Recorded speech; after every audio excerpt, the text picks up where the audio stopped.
இன்றைக்கு இந்த பிடிவாதமாக ஜெபிக்கலாமா இல்லையா அப்படின்ற இந்த செய்திக்கு ஆண்டவர் நம்மோடு கூட கர்த்தர் பேசுவாராக. வேதத்தை திறந்து ஒரு வசனத்தை நம்ம வாசிக்க போகிறோம். ஏசாயா எழுதின தீர்க்க தரிசன புஸ்தகம் 62வது அதிகாரத்தை நாம் எடுத்துக்கொள்ளலாம். ஏசாயா எழுதின தீர்க்க தரிசன புஸ்தகம் 62ஆம் அதிகாரத்திலே ஸ்தோத்திரம் 7வது வசனத்தை நம்ம வாசிக்க போகிறோம். 62ஆம் அதிகாரம் 7வது வசனத்தை வாசிக்கலாம். அவர் எருசலேமை ஸ்திரப்படுத்தி பூமியிலே அதை புகழ்ச்சியாக்கும் வரைக்கும் அவரை அமர்ந்திருக்க விடாதிருங்கள். இன்னொரு விஷயம் கூட வாசிக்கலாம். அவர் எருசலேமை ஸ்திரப்படுத்தி பூமியிலே அதை புகழ்ச்சியாக்கும் வரைக்கும் அவரை அமர்ந்திருக்க விடாதிருங்கள். ஆமென். ஆண்டவருடைய பிள்ளைகளே, இந்த இடத்துல இஸ்ரவேல் ஜனங்களுடைய தலையின் மேல் இருக்கிற பாவத்திற்காக, சாபத்திற்காக அவர்களுக்கு நிறைய எச்சரிப்பின் வார்த்தைகளை எல்லாம் கொடுத்து, அதற்கு பிறகு அவர்கள் தேவனோட எப்படி நெருங்கணும் அப்படின்றதை இந்த தீர்க்கதரிசி ஏசாயா தீர்க்கதரிசியின் மூலமாய் ஆண்டவர் வெளிப்படுத்தி கொண்டே இருக்கிறார். அப்போ ஜனங்களை பார்த்து ஆண்டவர் சொல்லும்போது இப்படியாய் சொல்லுகிறார். அவர் எருசலேமை மீண்டுமாக ஸ்திரப்படுத்தி பூமியிலே அதை புகழ்ச்சியாக்கும் வரைக்கும் அவரை அமர்ந்திருக்க விடாதிருங்கள். அதனால ஒரு நாள்ல இந்த எருசலேம் என்கிறது ஒரு மிகப்பெரிய தேசமாய், ஒரு மிகப்பெரிய பட்டணமாய், அதை பார்க்கிற அத்தனை பேரும் ஆச்சரியப்படுற அளவிற்கு, இன்னும் பயப்படுகிற அளவிற்கு எல்லா ராஜாக்களையும் ஜெயித்த ஒரு தேசம்தான் இந்த எருசலேம். ஆண்டவர் எருசலேமுக்கு ஆதரவா இருந்தார். ஆண்டவர் எருசலேமுக்கு துணையா இருந்தார். அதனால அற்புதங்கள் நடந்து கொண்டே இருந்துச்சு. யாருமே எருசலேமை நெருங்க முடியல. எருசலேம் இருக்கிற ஜனங்களை யாராலுமே அழிக்கவே முடியல. ஆனால் ஒரு சில காலங்கள் தாண்டினதற்கு பிறகு இவர்கள் செய்த தவறு நிமித்தமாய் இந்த பட்டணத்தை, இந்த தேசத்தை ஆண்டவர் தன்னுடைய கையை விட்டார். சரி, நீங்க எல்லாம் ரொம்ப ஆண்டவருக்கு விரோதம் இல்லாம நடந்துட்டு இருக்கிறீங்களே, கர்த்தர் கைவிட்டதற்கு பிறகு இந்த பட்டணம் வேதம் சொல்லுகிறது பலவிதமான ராஜாக்களால சிறைப்படுத்தப்பட்டு, மதில் சுவர்கள் எல்லாம் இடிக்கப்பட்டு, தரைமட்டமாக்கப்பட்டு, இப்போ அந்த முன்தின மகிமை, அதான் விழுந்து போன தாவீதின் கூடாரத்தை திரும்ப எடுப்பித்து கட்டுவேன் அப்படின்னு சொல்றாருல்ல, முன்னாடி இருந்த அந்த மகிமையெல்லாம் தேசத்தை விட்டு போயிருச்சு. இப்போ அவங்கள பார்த்து பயப்பட்ட அநேக ராஜாக்கள் அவர்களை பார்த்து ஏளனம் பண்ண ஆரம்பிச்சாங்க. நிறைய பேர் சிரிக்க ஆரம்பிச்சிட்டாங்க. என்ன, நீங்க உங்க ஆண்டவர் உங்க கூட இருக்கிறாருன்னு சொன்னீங்கல்ல, என்ன நடந்துச்சு, என்னாச்சு, இப்போ எல்லாரை விட கீழே போயிட்டீங்களே, நாங்க சிறைபிடிக்கப்பட்டு கப்பம் கட்டுறவங்களா மாறிட்டீங்களே. இப்படிப்பட்ட சூழ்நிலையில திரும்பவும் தன்னுடைய ஜனங்களை மீட்டெடுக்கிறதற்காக ஆண்டவர் தீர்க்கதரிசிகளை எழுப்புறார். தீர்க்கதரிசிகளை எழுப்பி என்ன சொல்றார் அப்படின்னா, மீண்டும் அந்த பட்டணம் கட்டப்படுவதற்கு, மீண்டும் அதை கர்த்தர் ஸ்திரப்படுத்துவதற்கு நீங்க என்ன பண்ணுங்க அப்படின்னா, ஆண்டவரை அமர்ந்திருக்க விடாதிருங்க. ஆண்டவரால முடியும். கர்த்தரால மட்டும்தான் இழந்து போன மகிமையை திரும்ப கொடுக்க முடியும். ஆண்டவரால மட்டும்தான் அந்த பட்டணத்தை சாட்சியா நிறுத்த முடியும். அதனால தீர்க்கதரிசிகள் ஜனங்களை மோட்டிவேட் பண்ணிட்டே இருக்கிறாங்க. எப்படி மோட்டிவேட் பண்றாங்க அப்படின்னா, வேற எதையும் சொல்லி அவங்க மோட்டிவேட் பண்ணல, ஒன்னே ஒன்று சொல்லி தான் பண்றாங்க. திரும்ப ஆண்டவர் ஸ்திரப்படுத்துகிற வரை, திரும்ப விழுந்து போன பட்டணத்தை கட்டுகிற வரைக்கும் நீங்க அவரை என்ன பண்ண விடாதீங்கன்னா, அமர்ந்திருக்க விடாதிருங்கள். நீங்க விடாப்பிடியாய் இல்ல அப்படின்னா நீங்க பிடிவாதமா ஆண்டவர் அந்த இரக்கத்தை செய்கிற வரைக்கும் அவரை விட்டுறாதீங்க விட்டுறாதீங்க விட்டுறாதீங்கன்னு தீர்க்கதரிசிகள் ஜனங்களை அவங்க பூஸ்ட் பண்ணிட்டே இருக்கிறாங்க. அதே போலதான் திரும்பவும் தானியேல் காலங்களில் இன்னும் நிறைய பரிசுத்தவான்கள் பார்த்தீங்க அப்படின்னா ஆண்டவருடைய சமூகத்தில் ஜெபிக்கிறார்கள். நாங்களும் எங்கள் பிதாக்களும் பாவம் செய்தோம், ஆண்டவரே எங்களுடைய பாவத்தை மன்னிங்க அப்படின்னு திறப்புல ஒரு நாள் அல்ல, சில தேவனுடைய மனிதர்கள் தங்களுடைய வாழ்க்கையே அதற்கு பணயமாகவே கொடுத்து ஜெபித்தார்கள். அவர்கள் வேறு எந்த காரியத்தையும் கான்சென்ட்ரேஷன்ல கொண்டு வரவே இல்லை. நீங்க எரேமியா தீர்க்கதரிசியை குறித்து வேதத்தில் வாசிப்பீர்களே ஆனால் இந்த எரேமியா தீர்க்கதரிசிக்கு கண்ணீரின் தீர்க்கதரிசி அப்படின்னு பெயர். ஏன் இந்த கண்ணீரின் தீர்க்கதரிசி அப்படின்னா அந்த அவரை அழைக்கிறோம்னு சொன்னா அவர் சொல்றாரு, என் தலை தண்ணீரும் என் கண்கள் கண்ணீரூற்றுமானால் நலமாயிருக்கும். அப்பொழுது நான் என்னுடைய பட்டணத்திற்காக திறப்புல நிற்பேன், நான் என்னுடைய தேசத்திற்காக அழுவேன் அப்படின்னு சொல்றாரு. இவருடைய தீர்க்க தரிசனங்கள் எல்லாம் ஏற்கனவே நடந்துருச்சு. இவர் சொல்றது மாதிரி தான் நேபுகாத் நேச்சர் வந்திருக்கிறார் அப்படின்ற செய்தியை நேபுகாத் நேச்சர் கேள்விப்படுறாரு. என்னப்பா, நான் உங்களுடைய பட்டணத்திற்கு தேசத்திற்கு வர்றதற்கு முன்னாடியே நீ என்ன குறித்து தீர்க்க தரிசனம் சொன்னியாமே, பரவாயில்ல, உன்னை நான் பாராட்டுறேன், உன் கூட கடவுள் இருக்கிறாரு, நீ ஒன்று பண்ணு, என் கூட நீ வந்துரு என்னுடைய தேசத்திற்கு, உனக்காக அங்கே ஒரு நல்ல வசதி நான் உனக்கு பண்ணித்தரேன், நல்ல வீடெல்லாம் உனக்கு கட்டித்தரேன் அப்படின்னு சொல்லும்போது எரேமியா தீர்க்கதரிசி திரும்பி போகவே இல்லை. ஆனால் சிறையாக்கப்பட்டு தேவ ஆலயம் சுட்டரிக்கப்பட்டு ஜனங்களெல்லாம் நொறுக்கப்பட்டு கைகால்களெல்லாம் உடைக்கப்பட்டு ஜனங்கள் சாப்பாட்டுக்கு கூட கஷ்டப்படுறாங்க. அந்த மாதிரி சூழ்நிலையில இந்த எரேமியா தீர்க்கதரிசிக்கு ஒரு மிகப்பெரிய மாளிகைகள் கிடைக்கப்படுது, பெரிய உயர்வு கிடைக்கப்படுது. ஆனா அது எல்லாத்தையுமே அவர் துச்சம் என்று எண்ணி, இல்ல நான் என்னுடைய ஜனங்களுக்காக திறப்புல நிக்கிறதற்கு, திரும்ப இந்த பட்டணம் கட்டப்பட, இந்த தேசம் கட்டப்படுவதற்கு நான் திரும்ப ஜெபிக்கணும்னு அந்த பட்டணத்திலேயே சாகிற வரைக்கும் அந்த தேசத்திலேயே இருந்து வேதம் சொல்லுறது கண்ணீரின் தீர்க்கதரிசி என்று பேர் எடுத்து அவர் மரித்து போனார். அப்போ இந்த பிடிவாதமான ஜெபம் நம்ம செய்யலாமா அப்படின்னு கேட்டா கண்டிப்பாக வேதம் சொல்லுது அதை பண்ணலாம் அப்படின்னு தான் சொல்லுது. ஆமேன்னு சொல்லுங்க. எத்தனை பேர் ஆமோதிக்கிறீங்க?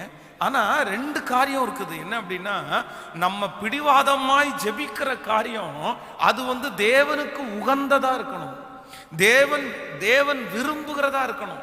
தேவன் விரும்பாத, தேவன் இஷ்டப்படாத அப்படிப்பட்ட காரியங்களுக்கு பிடிவாதமாய் ஒருவேளை ஜெபித்தால் சிலருக்கு ஆண்டவர் கொடுத்துறாரு.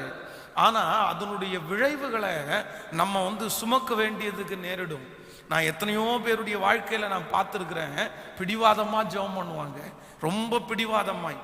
அது ஆண்டவருக்கு விருப்பமே இருக்காது, அது ஆண்டவருக்கு சித்தமே இருக்காது.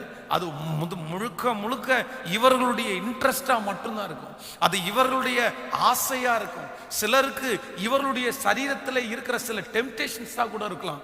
ஆனா அதை பிடிவாதமா ஜெபிச்சு எனக்கு இதான் வேணும், இப்படிதான் நான் செய்வேன் அப்படின்னு சொல்லி தங்களுடைய வாழ்க்கையில ஆண்டவரிடத்துல அதை பெற்றுக்கொண்டுட்டாங்க. ஆனா கடைசி வரைக்கும் அந்த பெற்றுக்கொண்ட ஆசீர்வாதத்துல அவர்களால சந்தோஷமா இருக்க முடியவே இல்லை. அப்போ நம்ம பிடிவாதமாய் ஜெபிக்கலாமா அப்படின்ற வார்த்தைக்கு வேதம் ஆமேன் என்றுதான் ஒப்புக்கொள்கிறது. எப்படி நம்முடைய பிள்ளைகள் நம்ம மேல அன்பு வச்சிருக்கிறாங்க, நமக்கு செய்ய பிடிவாத ஜெபத்திற்கு ஒரு மிகப்பெரிய அர்த்தம் இருக்குது. என்ன அர்த்தம் அப்படின்னா, நம்ம ஆண்டவரால செய்ய முடியும்னு விசுவாசிச்சு தான் நம்ம என்ன பண்ணோம் அப்படின்னா பிடிவாதம் பிடிக்கிறோம். ஸோ நம்முடைய அப்பாவால நம்முடைய தேவனால அது முடியாது அப்படின்னு சொன்னா நம்ம யாரும் அதை பிடிவாதம் பிடிக்க போறதில்லை. அதனால தேவனுடைய பிள்ளைகள் பிடிவாதமாய் சில காரியங்களுக்காக ஆண்டவர் இரக்கம் செய்கிறதற்காக நம்ம ஜெபிக்க வேண்டிய அவசியம் இருக்குது. ஆனாலும் அதுல கவனமா இருக்க போறோம். ஆமேன்னு சொல்லுங்கள். ஒரு 3 பேருடைய வாழ்க்கையை மட்டும் இன்றைக்கு உங்களுக்கு காண்பித்து நம்ம இந்த பிடிவாதமாய் நம்ம ஜெபிக்கும் போது ஆண்டவர் கொடுத்த 3 விதமான பதில்களை குறித்து நம்ம தியானிக்க போகிறோம். வாசிக்கலாம், எடுத்துக்கொள்ளலாம். நீங்கள் நம்ம யோனாவின் தீர்க்க தரிசன புஸ்தகத்தை எடுத்துக்கொள்ளலாமா? யோனாவின் தீர்க்க தரிசன புஸ்தகத்திலே 3ஆம் அதிகாரத்திலே நம்ம வாசிக்க போகிறோம். 3ஆம் அதிகாரத்திலே ஸ்தோத்திரம் 3வது வசனத்தை நம்ம வாசிக்க போகிறோம். யோனாவின் தீர்க்க தரிசன புஸ்தகம் 3வது அதிகாரத்திலே நீங்கள் 1074வது பக்கத்தில் இருக்கிறது.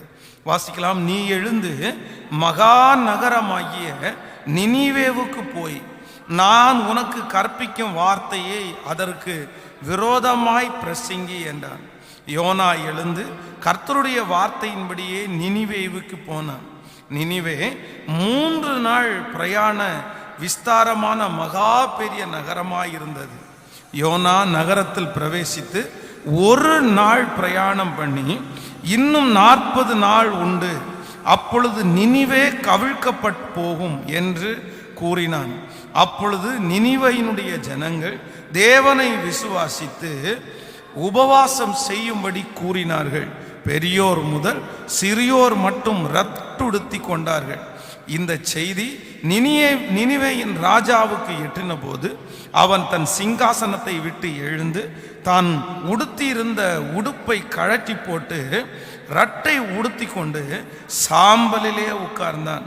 மேலும் ராஜா தானும் தன் பிரதானிகளும் நிர்ணயம் பண்ணின கட்டளையாக நினிவேலெங்கும் உள்ள மனுஷருக்கும் மிருகங்களுக்கும் மாடுகளுக்கும் ஆடுகளுக்கும் ஒன்றும் ருசி பாராதிருக்கவும் மேயாமலும் தண்ணீர் குடியாமல் இருக்கவும் மனுஷருக்கும் மிருகங்களுக்கும் ரட்டினால் மூடிக்கொண்டு தேவனை நோக்கி உரத்த சத்தமாய் கூப்பிடவும் அவரவர் தம் தம் பொல்லாத வழியை விட்டு தம் கையில் உள்ள கொடுமையை விட்டு திரும்ப கடவார்கள். யாருக்கு தெரியும், நாம் அழிந்து போகாதபடிக்கு ஒருவேளை தேவன் மனஸ்தாபப்பட்டு தம்முடைய உக்கிரமான கோபத்தை விட்டு திரும்பினாலும் திரும்புவார் என்று கூறச் சொன்ன அவர்கள் தங்கள் பொல்லாத வழிகளை விட்டு திரும்பினார்கள் என்று தேவன் அவர்களுடைய கிரியையை பார்த்து தாம் அவர்களுக்கு செய்வேன் என்று சொல்லி இருந்த தீங்கை குறித்து மனஸ்தாபப்பட்டு அதை செய்யாதிருந்தார். ஆமேன் சொல்லுங்க. ஆண்டவருடைய பிள்ளைகளே, இந்த இடத்துல இந்த நினிவே பட்டணத்திலே இருக்கிற ஜனங்களை குறித்து வேதம் சொல்லுகிறது. இவர்களுடைய பாவம் வானபரியந்தம் எட்டிற்று. இவர்கள் மகா பெரிய கொடுமையான பாவிகளாய் இருந்தார்கள். தேசத்திலே இருக்கிற ஜனங்கள் எல்லாம் அக்கிரமம் செய்து கொண்டிருந்தார்கள். உடனே ஆண்டவர் வந்து, இனி இந்த பட்டணத்தில் இருக்கிற ஜனங்களை நம்ம வச்சிருக்க முடியாது, இவங்க ரொம்ப கொடுமையான பாவிகளாய் மாறிவிட்டார்கள். இந்த தேசத்தை அழிக்கும்படியாக ஆண்டவர் வந்து ஒரு காரியத்தை சொல்லி தீர்க்கதரிசியை அனுப்புகிறார்.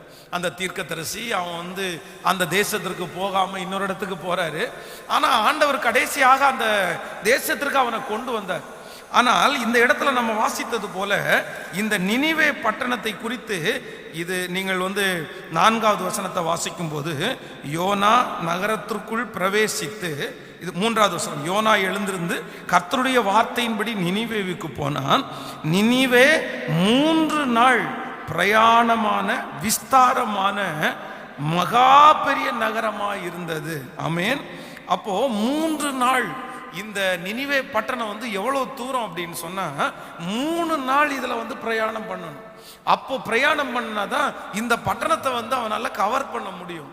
ஆனா இந்த யோனா அப்படி செய்யல. வேதம் சொல்லுது ஒரு நாள். அவனுடைய அந்த ஒரே நாள் பிரசங்கத்தை கேட்டு நான் நம்புறேன் அந்த 1/3 ஜனங்கள் வந்து என்ன பண்ணியிருக்கிறாங்கன்னா இந்த சத்தியத்தை கேட்டிருக்காங்க. இந்த சத்தியத்தை கேட்டு அவங்க ஒருத்தருக்கா இந்த மாதிரி ஒரு தேவனுடைய ஊழியர் வந்து தீர்க்க தரிசனம் சொல்லி இருக்கிறாரு, நம்ம பட்டணம் வந்து கவிழ்க்கப்பட போகிறது அப்படின்னு சொல்லி ஒவ்வொருத்தரும் வேதம் சொல்லுது ஜெபம் பண்ண ஆரம்பிச்சாங்க. ஆண்டவரை பார்த்து கெஞ்ச ஆரம்பிச்சாங்க. இந்த செய்தி அந்த நாட்டில் இருக்கிற ராஜாவினுடைய காதுகளில் போய் எட்டுகிறது. உடனே அவரும் என்ன பண்றாரு அப்படின்னா, ஓகே இனி நம்ம வந்து உடனே செஞ்சிடணும். எல்லாருக்கும் உபவாசத்தை அறிவித்து, வேதம் சொல்லுது ஆடு மாடுகள் முதற்கொண்டு மிருக ஜீவன்கள் கூட உபவாசத்தை அறிவித்து ரெட்டில் உட்கார்ந்து அப்படியே தேவனை நோக்கி ஜெபிக்க ஆரம்பிக்கிறாங்க. இவங்க ஜெபிக்கும் போது ஆண்டவர் என்ன பண்ணார், அம்மா இறங்கினார். செய்ய வேண்டும் என்று சொல்லி இருந்த அந்த தீங்க நான் இனி செய்ய மாட்டேன்னு ஆண்டவர் என்ன பண்ணார்னா அவர்களுக்கு வாக்கு கொடுத்தார். ஆமென். ஆண்டவருடைய பிள்ளைகளே, அந்த பட்டணத்தை கர்த்தர் அழிக்கல. யோனா வந்து அதற்கு பிறகு ஆண்டவரை பார்த்து கோவப்படுறான், நீங்க ஏன் இப்படி செஞ்சீங்க, எனக்கு அப்படியே தெரியும் என்னென்னமோ சொன்னதற்கு பிறகு ஆண்டவர் சொல்றாரு, இல்ல வலது கைக்கும் இடது கைக்கும் வித்தியாசம் தெரியாத இந்த ஜனங்களை நான் அழிக்க போவதில்லைன்னு வாக்கு கொடுத்தார். ஸோ நிறைய நேரத்தில் நம்முடைய வாழ்க்கையிலே தேவனுடைய இரக்கத்திற்காக நீங்க பிடிவாதம் பண்ணுங்க. நீங்க எதற்காக ஆண்டவரிடத்துல பிடிவாத ஜெபம் பண்ணணும் அப்படின்னா, ஆண்டவர் உங்க மேலையும் என் மேலையும் இறங்கணும். நம்முடைய குடும்பத்திற்காக ஆண்டவர் இறங்கணும், நம்முடைய பிள்ளைகளுக்காக ஆண்டவர் இறங்கணும். ஏன் அப்படின்னா, நம்ம நிறைய நேரம் ஆண்டவரை கோபப்படுத்தி இருக்கிறோம். நம்ம நிறைய பேர் ஆண்டவருக்கு பிரியமில்லாத வழிகளில் நடந்திருக்கிறோம். ஆண்டவர் நம்ம சொல்லி சொல்லி நிறைய கேட்கல, ஆண்டவர் எச்சரித்து நம்ம நிறைய நேரத்தில் கேட்கல. நம்முடைய மனம் போன போக்கில் போனோம், நம்முடைய இஷ்டப்படி நடந்தோம். நம்ம தவறே செய்யலையா அப்படின்னு கேட்டா இல்லை, எத்தனையோ ஆண்டவருக்கு விரோதமாய் தவறுகளெல்லாம் நம்ம செஞ்சிருக்கிறோம். இப்போ அவர் நம்ம மேலோ, நம்முடைய குடும்பத்தின் மேலோ, நம்முடைய வேலைகள் மேலோ ஆண்டவருடைய கோபம் இருக்குமே. ஆனால் முதலாவதாக எதற்காக நம்ம பிடிவாதமா ஜெபிக்கணும்னா, ஆண்டவருடைய இரக்கத்தை பெற்றுக்கொள்றதற்கு நம்ம பிடிவாதமா ஜெபிக்கணும். ஆமேன் சொல்லுங்க. எத்தனை பேர் ஆமோதிக்கிறீர்கள்? நான் ஒவ்வொன்றாய் 3 காரியத்தை உங்களுக்கு சொல்லுவேன். இந்த 3 காரியத்திற்காகவும் நம்ம ஆண்டவருடைய சமூகத்தில் இரக்கத்திற்காக அப்படி கெஞ்சி நம்ம ஜெபிக்கணும். ஹல்லேலூயா. கைகளை உயர்த்தி ஒரு ஹல்லேலூயா சொல்லுங்க. என்னுடைய வாழ்க்கையில கூட மறக்க முடியாத ஒரு சாட்சி என்ன அப்படின்னா, இந்த திருச்சபையினுடைய முன்பாக இருந்த திருச்சபை தான். இதுக்கு முன்னாடி இருந்த அந்த திருச்சபையில் அந்த இடத்த காலி பண்ண வேண்டிய ஒரு சூழ்நிலை வந்துச்சு. அங்கே சுற்றி இருக்கிறவங்க எல்லாருமே பயங்கரமான எதிர்ப்பை தெரிவிச்சிட்டாங்க. இனி இருக்க முடியாது அப்படின்ற ஒரு சூழ்நிலையில் தள்ளப்பட்டோம். அந்த ஓனரும் கூட இல்லை இனி ஒரு நிமிஷம் கூட நீங்கள் இருக்க முடியாது அப்படின்னு பயங்கரமான ஒரு போராட்டம். கிட்டத்தட்ட ஒரு 2 மாதங்கள் எத்தனையோ இடத்துல போய் திருச்சபைக்காக இடத்தை தேடியும் அந்த இடம் நமக்கு கிடைக்கவே இல்லை. கிடைக்கும் அப்படின்னு சொல்லுவாங்க, தந்துடும், வாடகை எல்லாம் பேசிடுவாங்க, அட்வான்ஸ் எல்லாம் பேசிடுவாங்க, எவ்வளோ பெரிய ஷெட்டு போடுறீங்க எல்லாத்தையுமே பேசிடுவாங்க. கடைசியில் என்ன பண்ண போறீங்க அப்படின்னு கேட்டால், இந்த மாதிரி நம்ம சர்ச் பண்ண போகிறோம் அப்படின்னா வேணாம் அப்படின்ட்டுருவாங்க. இப்படி ஒரு இடங்கள் அல்ல, பல இடங்கள் அப்படியே போயிருச்சு. அது கிடைக்கல நமக்கு. அப்பதான் ஒரே ஒரு நாள் இந்த பிடிவாதமான ஜெபம், என்ன ஜெபம்னா அவருடைய இரக்கத்திற்காக நான் ஜெபித்தேன். சங்கீதம் 20வது சங்கீதத்தை எடுத்து முழங்கால நின்று பல மணி நேரங்கள், ஆபத்து நாளிலே கர்த்தர் உமது ஜெபத்தை கேட்பார், யாக்கோபின் தேவனுடைய நாமம் உமக்கு உயர்ந்த அடைக்கலமாவதாக, அவர் பரிசுத்த ஸ்தலத்திலிருந்து உனக்கு ஒத்தாசை அனுப்பி உன்னுடைய வேண்டுதல்களை எல்லாம் நிறைவேற்றுவார். இந்த சங்கீதத்தை திரும்ப திரும்ப திரும்ப திரும்ப முழங்கால நின்று அழுது கொண்டே வாசித்து, ஆண்டவரே நிச்சயமா உங்களுடைய இரக்கம் வெளிப்பட்டு தான் ஆகணும் ஆண்டவரே, நீங்க இறங்கி தான் ஆகணும் ஆண்டவரே. எத்தனையோ பேர் சொன்னாங்க, இது ஒருவேளை சித்தமா இல்லாம இருக்கலாம், நீங்க ஊழியம் செய்யறது இல்லைன்னா ஏதாவது ஒரு இடத்துல கொண்டு போய் இந்த ஜனங்கள் எல்லாம் விட்டு அங்க அசிஸ்டன்ட் பாஸ்டரா இருக்கிறது நல்லது. ஆனா நான் ஒண்ணு நினைச்சேன், இல்ல நீங்க எனக்கு இறங்கியே ஆகணும் ஆண்டவரே, உங்களுடைய இரக்கத்தை நான் பெற்றுக்கொண்டே ஆகணும். உங்களுடைய ஊழியத்திற்கு ஒருவேளை நான் தகுதியற்றவனா இருக்கலாம், எனக்கு அந்த அளவு தகுதி இல்லாம இருக்கலாம், ஆனா எனக்கு நீங்க இறங்கணும் அப்படின்னு அவருடைய இரக்கத்திற்காக கெஞ்சி அந்த ஜெபம் முடிக்கவே இந்த இடத்தை ஆண்டவர் நமக்கு விசாலமாய் கர்த்தர் நமக்கு திறந்து கொடுத்தார். ஆமென், ஹல்லேலூயா. சோ அந்த தேவன் தான் இன்றைக்கும் உங்களோட பேசி கொண்டிருக்கிறார். சோ முதலாவதாக நம்ம ஆண்டவருடைய சமூகத்துல எதற்காக விடாப்பிடியா ஜெபிக்கணும் அப்படின்னா, ஆண்டவரே உம்முடைய இரக்கத்திற்காக ஜெபிங்க. ஆண்டவருடைய இரக்கம் உங்களுக்கு கிடைச்சா போதும். ஆண்டவர் உங்களுக்கு இறங்கிட்டாருன்னு வைங்க, மனுஷன் உங்களுக்கு தன்னை போல இறங்கிடுவாங்க. ஆண்டவர் இறங்கிட்டாருன்னா அந்த அற்புதம் உங்களுக்கு தன்னை போல நடக்கும். ஆண்டவர் இறங்கிட்டாருன்னா தேவைகள் சந்திக்கப்படும். ஆண்டவர் இறங்கிட்டாருன்னா அது எப்பேற்பட்ட வியாதியா இருந்தாலும் வேதம் சொல்லுது அதற்கு பரிபூரணமான சுகத்தை ஆண்டவர் தருவாரு. ஆண்டவர் எந்தெந்த இடத்துல எல்லாம் இறங்கினார் அப்படின்னு நீங்க வேதத்துல வாசிச்சீங்க, அவர் இறங்கின இடத்துல எல்லாம் என்ன நடந்துச்சுன்னா அற்புதம் மட்டும்தான் நடந்துச்சு. அங்க ஜனங்கள் அற்புதத்தை பெற்றுக்கொண்டாங்க. ஆண்டவர் புருஷர்கள் மட்டும் 5000 பேருக்கு போஷிச்சார். என்ன பண்ணார்னா, அந்த இடத்துல ஜனங்கள் அந்த சத்தியத்தை கேட்டு அத்தனை நாட்களும் ஆண்டவருடைய சமூகத்துல இருந்ததுனால அவர்கள் மேல இறங்கினார். இத்தனை நாளும் இந்த ஜனங்கள் சத்தியத்தை கேட்டுட்டு இருக்கிறாங்களே, இப்ப பசியோட இவங்க போறாங்களே அப்படின்னு அந்த இரக்கம் வேதம் சொல்லுது. 5 அப்பத்தையும் 2 மீனும் 5000 பேருக்கு போஷித்து கர்த்தர் மிச்சம் எடுக்க ஆண்டவர் உதவி செய்தார். ஆமேன் சொல்லுங்கள். குருடர்கள் கத்திக்கொண்டே வருகிறார்கள். சுற்றி இருக்கிறவங்க எல்லாம் அதட்டுறாங்க. இல்ல போதகரை ஏன்பா வருத்தப்படுத்துறீங்க, அவர் தான் போயிட்டு இருக்காருல்ல. ஆனா ஆண்டவர் என்ன பண்ணாருன்னா அவங்க மேல இறங்கினார். இறங்கி திரும்பி பார்த்து கர்த்தர் சொல்றாரு, அவர்களுடைய வியாதியை கர்த்தர் சுகப்படுத்தினார். ஆமேன் சொல்லுங்கள். அப்போ ஆண்டவருடைய இரக்கம் எவ்வளோ பெரிய அற்புதத்தையும் நமக்கு செய்யும். நம்ம மேல தலை மேல இருக்கிற பாவத்தினால் உண்டான சாபத்தை எல்லாம் எது அழிக்கும் அப்படின்னா ஆண்டவருடைய இரக்கம் மட்டும்தான் அழிக்க முடியும். வேற எதுவுமே அழிக்க முடியாது. நினிவே பட்டணத்தினுடைய ஜனங்களுடைய தலை மேல சாபம் வந்துருச்சு. ஏன் சாபம் வந்துருச்சுன்னா பாவம் வந்தாலே அவங்க தலை மேல என்ன இருக்கும்னா சாபம் வந்துதான் ஆகும். அந்த ஜனங்கள் மகா கொடிய பாவிகள். அதனால ஒவ்வொருத்தருடைய தலை மேலையும் சாபம். சிலருக்கு வியாதி என்கிற சாபம், சிலருக்கு தீராத இந்த இப்படிப்பட்ட நம்ம தேசத்துல இருக்கிற தீராத வியாதிகள் அது ஒரு விதமான சாபம். இப்படிப்பட்ட அத்தனை சாபங்களும் ஒரே நாளில் அவர்களுக்கு விடுதலை கிடைச்சது. என்ன அப்படின்னா ஆண்டவருடைய சமூகத்துல அப்படியே எல்லாருமே புசியாமலும் குடியாமலும் அப்படியே சாம்பலில் புழுதியில தன்னுடைய தலை மேல போட்டுட்டு ஆண்டவருடைய இரக்கத்திற்காக அவர்கள் கெஞ்சினார்கள். ஆமேன் சொல்லுங்கள். சோ நம்ம இன்னைக்கு விடாப்புடியா ஜெபிக்க போறோம். எதுக்குன்னா இரக்கம் கிடைக்கிற வரைக்கும் நீங்க ஜெபிக்க போறீங்க. ஆமேன் சொல்லுங்கள். உங்களுக்கே தெரியும் ஆண்டவருடைய இரக்கத்தை சம்பாதிக்கிறவங்கள பார்த்தாலே கண்டுபிடிச்சிடலாம். சிலரை நீங்க சிலர் அப்படிதான் வெறும் அந்த இரக்கத்தை பெற்றுக்கொள்ளாத சிலர் இருக்கிறாங்க. அந்த இரக்கம் அவங்களுக்கு கிடைக்கவே இல்லை. அந்த இரக்கத்திற்குள்ள அவங்க இன்னும் போகவே இல்லை. ஆனா சிலர் மட்டும் பார்த்தீங்க அப்படின்னா அந்த இரக்கத்தை சம்பாதிச்சிருப்பாங்க. அவங்களை எப்படி தெரியும் அப்படின்னா அவங்களுக்கு ஒண்ணுமே இருக்காது. ஆனா எல்லாவற்றிலையும் ஆண்டவர் அவங்கள உயர்ந்த இடத்துல கொண்டு வந்து வச்சிருப்பாரு. அவங்க வாயை திறந்தா சொல்லிட்டே இருப்பாங்க, எனக்கு ஆண்டவர் அப்படி செஞ்சாரு, எனக்கு இப்படி செஞ்சாரு, நான் இப்படி கடந்தேன், கர்த்தர் தான் எனக்கு காரணம், ஆண்டவர் தான் என்னை தூக்குனாரு.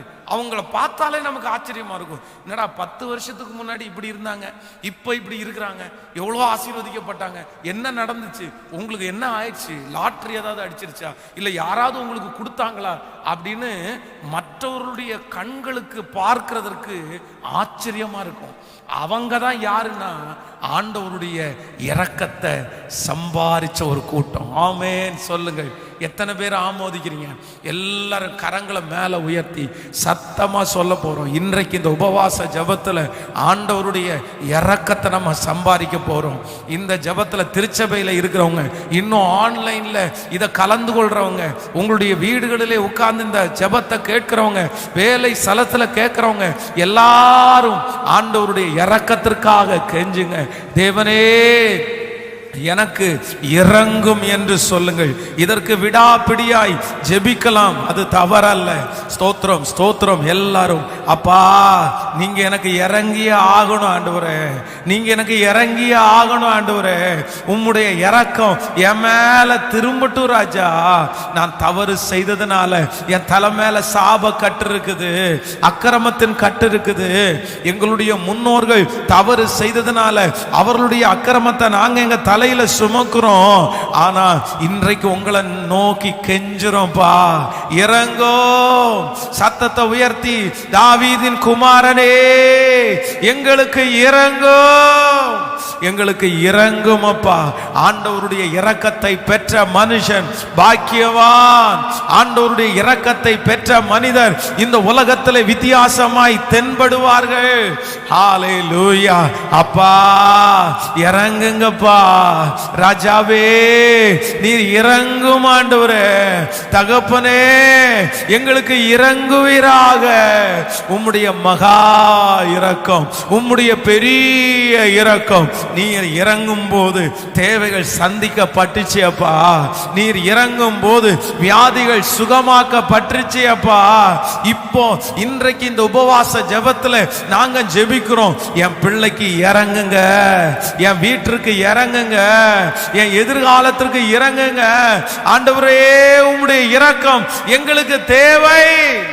சொல்லுவோம் அப்பா, நீர் எங்களுக்காக இறங்கும் ஆண்டவரே, நீர் எங்களுக்காக இறங்கும் ஆண்டவரே, நீர் எங்களுக்காக இறங்கும் ஆண்டவரே. இறங்கும் ஆண்டவரே, மனம் இறங்கும் ஆண்டவரே, மனம் இறங்கும் ஆண்டவரே. உங்க இரக்கத்திற்காக தான் நாங்க கெஞ்சி நிற்கிறோம். ஹல்லேலூயா, ஹல்லேலூயா. நினிவே பட்டணத்தினுடைய ஜனங்களுக்காக இறங்கின உடனே செய்யணும்னு நினைச்ச தீங்கிற்காய் மனஸ்தாபப்பட்டு செய்யாமல் இருந்தீரே, இப்பொழுதும் எங்கள் பிள்ளைகள் தலையின் மேல இருக்கிற அந்த தீங்கு இப்ப கேன்சல் ஆகிறதற்காய், அந்த சாபம் இப்ப கேன்சல் ஆகிறதற்காய், அந்த அக்கிரமம் இப்ப கேன்சல் ஆகிறதற்காக ஸ்தோத்திரம். உம்முடைய இரக்கம், உம்முடைய இரக்கம், உம்முடைய இரக்கம். ஹல்லேலூயா. Thank you Jesus.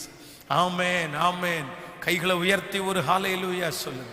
சோ அப்போ நம்ம ஜெபிக்கக்கூடிய முதலாவது விடாப்பிடியான ஜெபம் என்ன அப்படின்னா, அவருடைய இரக்கத்திற்காக நம்ம என்ன பண்ணலாம் அப்படின்னா, விடாப்பிடியா நீங்க ஜெபிக்கலாம்.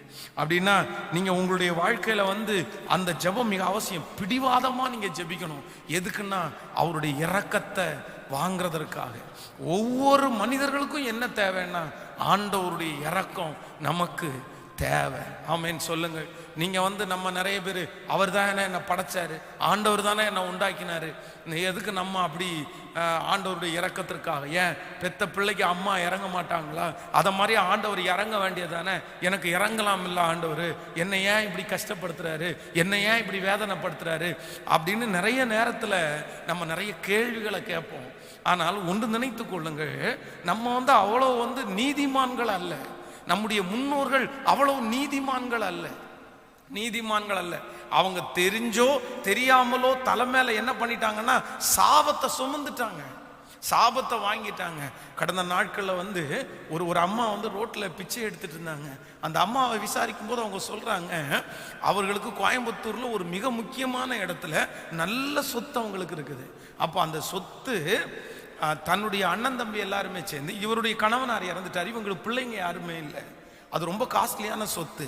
அந்த சொத்தை எல்லாருமே தங்களுக்கென்று எழுதி, உனக்கு தான் வாரிசு எதுவும் இல்லையே, உனக்கு தான் கணவனார் எதுவும் இல்லையே, உனக்கு எதுக்கு அந்த சொத்து அப்படின்னு சொல்லி எல்லாருமே எழுதிட்டாங்க. இந்த அம்மாவுக்கு சாப்பிட்றது கூட வழி இல்லாம இன்னைக்கு கோயம்புத்தூர்ல பிச்சை எடுக்குது. ஆனா அவர்கள் எல்லாருமே இந்த சொத்தை வாங்கிட்டாங்க பாருங்க, அவங்க எல்லாம் கார்களோட பங்களாவோட இருக்காங்க. அப்போ இந்த அம்மா ஒவ்வொரு நாளும் பிச்சை எடுக்கும்போது அழுது கொண்டே இருக்குது. நான் இந்த நிலைமைக்கு வந்த காரணம் என்னுடைய ஹஸ்பண்டுடைய அண்ணன் தம்பி தான் அப்படின்னு. இப்போ சொல்லுங்க, அந்த அம்மாவுடைய கண்ணீர் அவங்கள சும்மா விடுமா? அவங்க சன்னதியை சும்மா விடுமா? அவங்க சன்னதியை சும்மா விடாது. இது எல்லாம் என்ன பண்ணுது அப்படின்னா, ஒவ்வொருத்தரும் சாபத்தை சேர்த்துக்கிறாங்க, தலை மேல சாபத்தை சுமந்திருக்கிறாங்க. இப்படியே நம்முடைய முன்னோர்களும் நிறைய பேர் பார்த்தீங்கன்னா அப்படிப்பட்ட கொடுமையானவர்களாய் வாழ்ந்திருப்பார்கள், கொடுமையானவர்களாய் வாழ்ந்திருப்பார்கள். நம்முடைய திருச்சபைக்கு வருகிற ஒரு சகோதரி ஒரு விஷயம் சொன்னாங்க, அவர்களுடைய தகப்பனார மாதிரி கொடுமையான ஒருத்தருமே இருக்க மாட்டாங்களாம். அவர் இந்த குண்டூசி இருக்கு பாருங்களேன், அவங்க ஏதோ சாப்பாட்டில் உப்பு அதிகமாக போட்டாங்க அப்படின்னா குண்டூசி எடுத்து தன்னுடைய கையில் இருக்கிற நகத்துக்குள்ளே இறக்கிடுவாராங்க. நீ எதுக்கு உப்பு இப்படி போட்ட அப்படின்னு சொல்லி 7 நாள் 8 நாள் ஒரே ரூமுக்குள்ள அடைச்சு பூட்டி கூட வச்சிருந்திருக்கிறாராம். அவ்வளவு சித்திரவதை செய்து தன்னுடைய மனைவியை கொண்டிருக்கிறார் அவர். அப்போ இதெல்லாம் முன்னோர்கள் செய்த சில பாவங்கள் கூட நம்முடைய தலை மேல என்னவா இருக்கு அப்படின்னா சாபமா இருக்குது. அது மட்டும் இல்ல, நம்ம கூட நிறைய பேர் எல்லாரும் நீதிமான்களா? எல்லாரும் தவறே செய்யலையா? நம்ம யாரையுமே ஏமாத்தவே இல்லையா? நம்ம ஆண்டவருக்கு பிரியம் இல்லாத ஒரு அசுத்தம் கூட நம்ம செய்யலையா அப்படின்னு பார்த்தா எத்தனையோ எத்தனையோ நம்முடைய கோபத்தினால எத்தனையோ செஞ்சிருக்கிறோம். சோ இது எல்லாமே சாபமா இருக்குது. இதற்கு ஒரே ஒரு வழிதான் இருக்குது, அவருடைய இரக்கத்தை சம்பாதிச்சா மட்டும்தான் நம்ம தண்டனையிலிருந்து என்ன பண்ண முடியும்னா தப்பித்து கொள்ள முடியும். ஆமேன் சொல்லுங்க. இல்லைன்னா தண்டனையிலிருந்து தப்பித்து கொள்ள முடியவே முடியாது. அதனால எல்லாருமே எதற்காக கெஞ்ச போறோம்னா, ஆண்டவரே உம்முடைய இரக்கம் மகா பெரியது, அவருடைய இரக்கம் மகா பெரியது, அவருடைய தயவு நீடிய வாழ்வு. அவர் இறங்குவாரா அப்படின்னு கேட்டா நிச்சயமா சின்சியரா உண்மையா ஜெபிச்சிட்டீங்கன்னா அவர் நமக்காக இறங்க வல்லவரா இருக்கிறார். எனக்கு ஆசீர்வாதம் வேணாம் ஆண்டவரே, எனக்கு பணம் வேணாம் ஆண்டவரே, எனக்கு பொருள் வேணாம் ஆண்டவரே, ஒன்னே ஒன்று மட்டும் பண்ணுங்க, நீங்க எனக்கு என்ன பண்ணிருங்கன்னா இறங்குங்க. ஆமேன்னு சொல்லுங்க. சிலருக்கு இந்த ஜபத்தை, சிலருக்கு பிடிக்காது இந்த மாதிரி ஜபத்தை. நம்ம ஏன் அவர்கிட்ட போய், அதான் இன்னைக்கு நிறைய உபதேசங்கள் கூட வந்துருச்சு இல்ல, அவர் நமக்கு அப்பா, நம்ம அவருக்கு பிள்ளைங்க, நம்ம போய் அவர்கிட்ட கெஞ்ச வேண்டிய அவசியம், நம்ம கெஞ்ச வேண்டிய அவசியம் இல்லை, நம்ம அழ வேண்டிய அவசியம் இல்லை. அவர் நமக்கு இறங்காம வேற யாருக்கு இறங்க போறாரு, நமக்கு செய்யாம யாருக்கு செய்ய போறாரு அப்படின்னு நான் சொல்றேன். ஓகே, நமக்கு செய்யாம யாருக்கும் செய்ய போறது இல்லை. நம்ம நல்லவங்களா இருந்தா பரவாயில்லையே. ஹலோ, நான் உங்களுக்கு சொல்றது புரியுதா உங்களுக்கு? நம்ம நல்லவங்களா இருந்தா பரவாயில்லையே, நம்ம உண்மை உள்ளவங்களா இருந்தா பரவாயில்லையே. நம்ம தான் அவ்வளவு சத்தியத்தை தெரிஞ்சிட்டோம், 1008 மிஸ்டேக்கை நம்ம மேல வச்சிருக்கிறோம் தானே. சோ அப்போ ஆண்டவருடைய இரக்கத்திற்காக கெஞ்சணுமா அப்படின்னு கேட்டா, கண்டிப்பாக என்ன பண்ணி தான் ஆகணும் அப்படின்னா கெஞ்சி தான் ஆகணும். ஆமேன்னு சொல்லுங்கள். அப்போ ஆண்டவருடைய சமூகத்துல எல்லாருமே இன்றைக்கு திரும்பவும் ஒரு விஷயம், நீங்க இந்த ஜபத்தை விட்டுறாதீங்க. இன்றையிலிருந்து இந்த புது வருஷத்துக்குள்ள நம்ம போறோம். இனி 1 மாசம் தான் இருக்குது. இந்த 1 மாசத்துக்குள்ள நீங்க எல்லாரும் என்ன பண்ண போறீங்கன்னா ஆண்டவருடைய இரக்கத்தை நீங்க சம்பாதிச்சிட போறீங்க. ஆண்டவருடைய இரக்கத்தை சம்பாதிச்சிட்டீங்கன்னா உங்களுக்கு நாளுக்கு நாள் ஆசீர்வாதம் கிடைத்து கொண்டே இருக்கும். உங்களை பார்த்த உடனே கண்டுபிடிச்சிடணும். என்ன கண்டுபிடிச்சிடணும்னா, இதோ வர்ற இந்த பிள்ளை தேவனுடைய இரக்கத்தை சம்பாதித்த பிள்ளை. உங்களை பார்த்த உடனே எல்லாரும் அடையாளம், உலகத்துல இருக்கிற ஜனங்கள் அடையாளம் கண்டுகொள்ளணும். இன்னும் தேவனுடைய தூதர்களை அடையாளம் கண்டுகொள்ளணும். தேவனுடைய இரக்கத்தை சம்பாதித்த தேவனுடைய பிள்ளை. ஆமென் சொல்லுங்க. ஹல்லேலூயா. இளையகுமாரன் தன்னுடைய தகப்பனிடத்திற்கு போய் தகப்பனுடைய இரக்கத்தை சம்பாதிச்சிட்டான். இரக்கத்தை சம்பாதிச்சிட்டான். வாயை மூடிட்டு போய் அமைதியா எல்லாம் அப்பா முன்னாடி நிக்கல. அப்பாட்ட சொல்றான், தகப்பனே, உமக்கு விரோதமாகவும் பரத்திற்கு விரோதமாகவும் நான் என்ன செஞ்சேன்?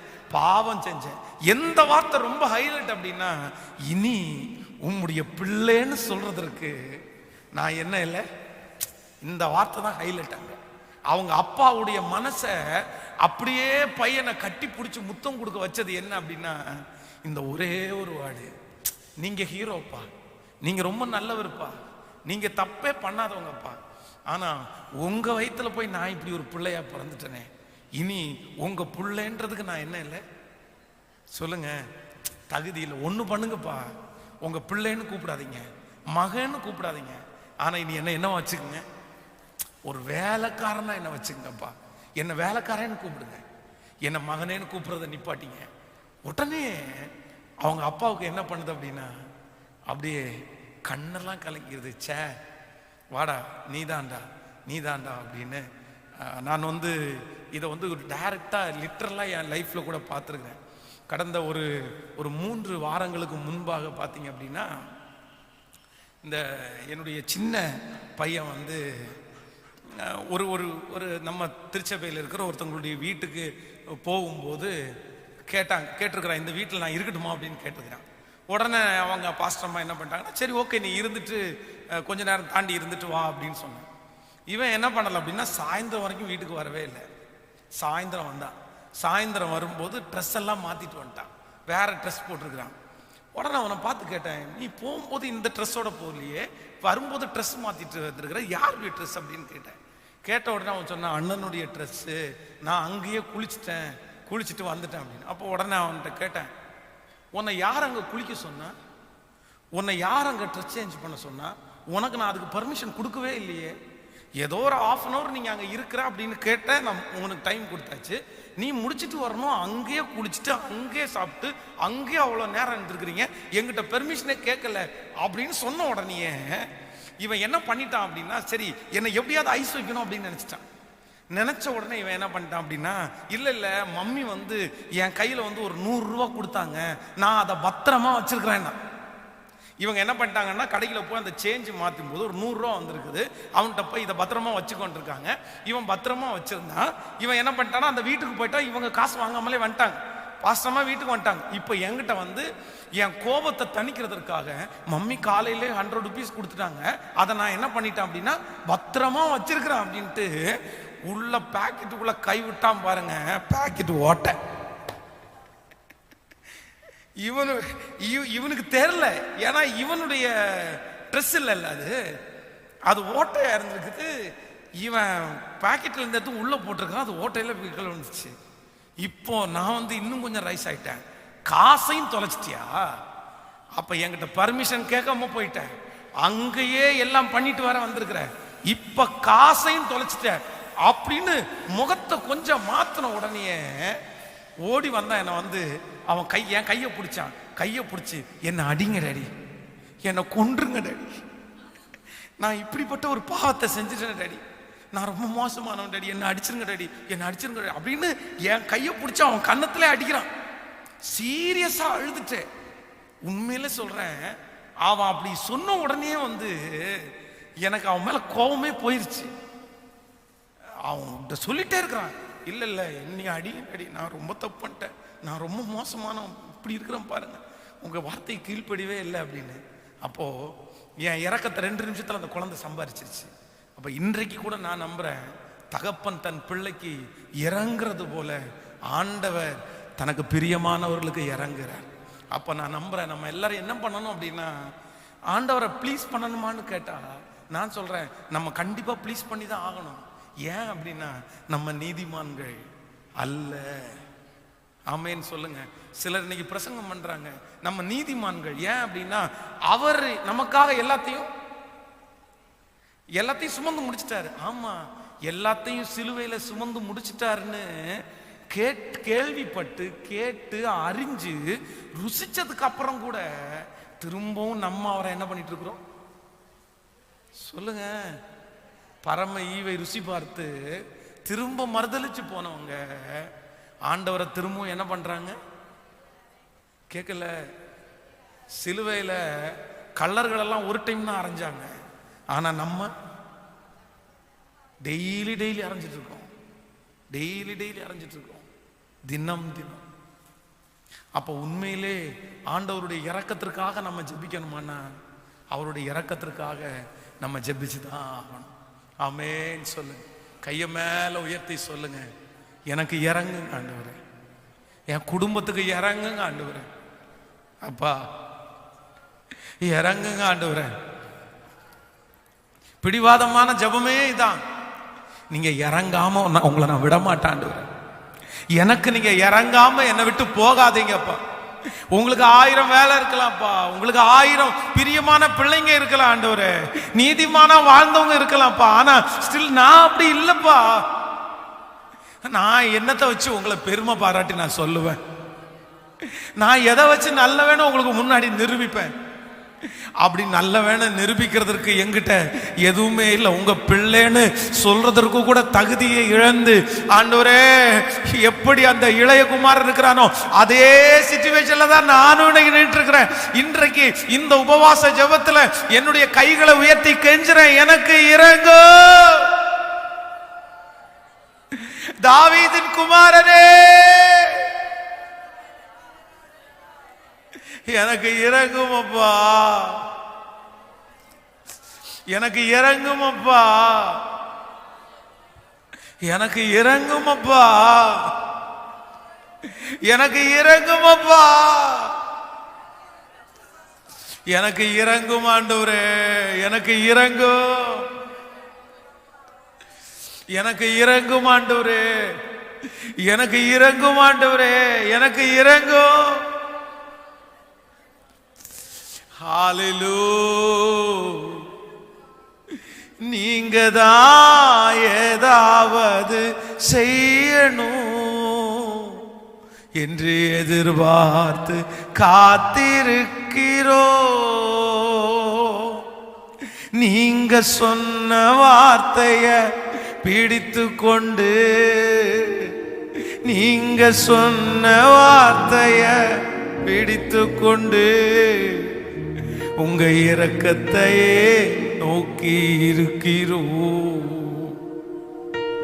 உங்க இரக்கத்தையே. அப்பாவை பார்த்து அற்புதம் செய்யுங்கப்பா, அற்புதம் செய்யுங்கப்பா எங்க வாழ்க்கையில. உம்மைத்தான் நம்பியிருக்கோம் ஏசப்பா, அற்புதம் செய்யுங்கப்பா எங்க வாழ்க்கையில. உம்மை தான் நம்பியிருக்கோமே சப்பா, உம்மை தான் நம்பியிருக்கிறோ.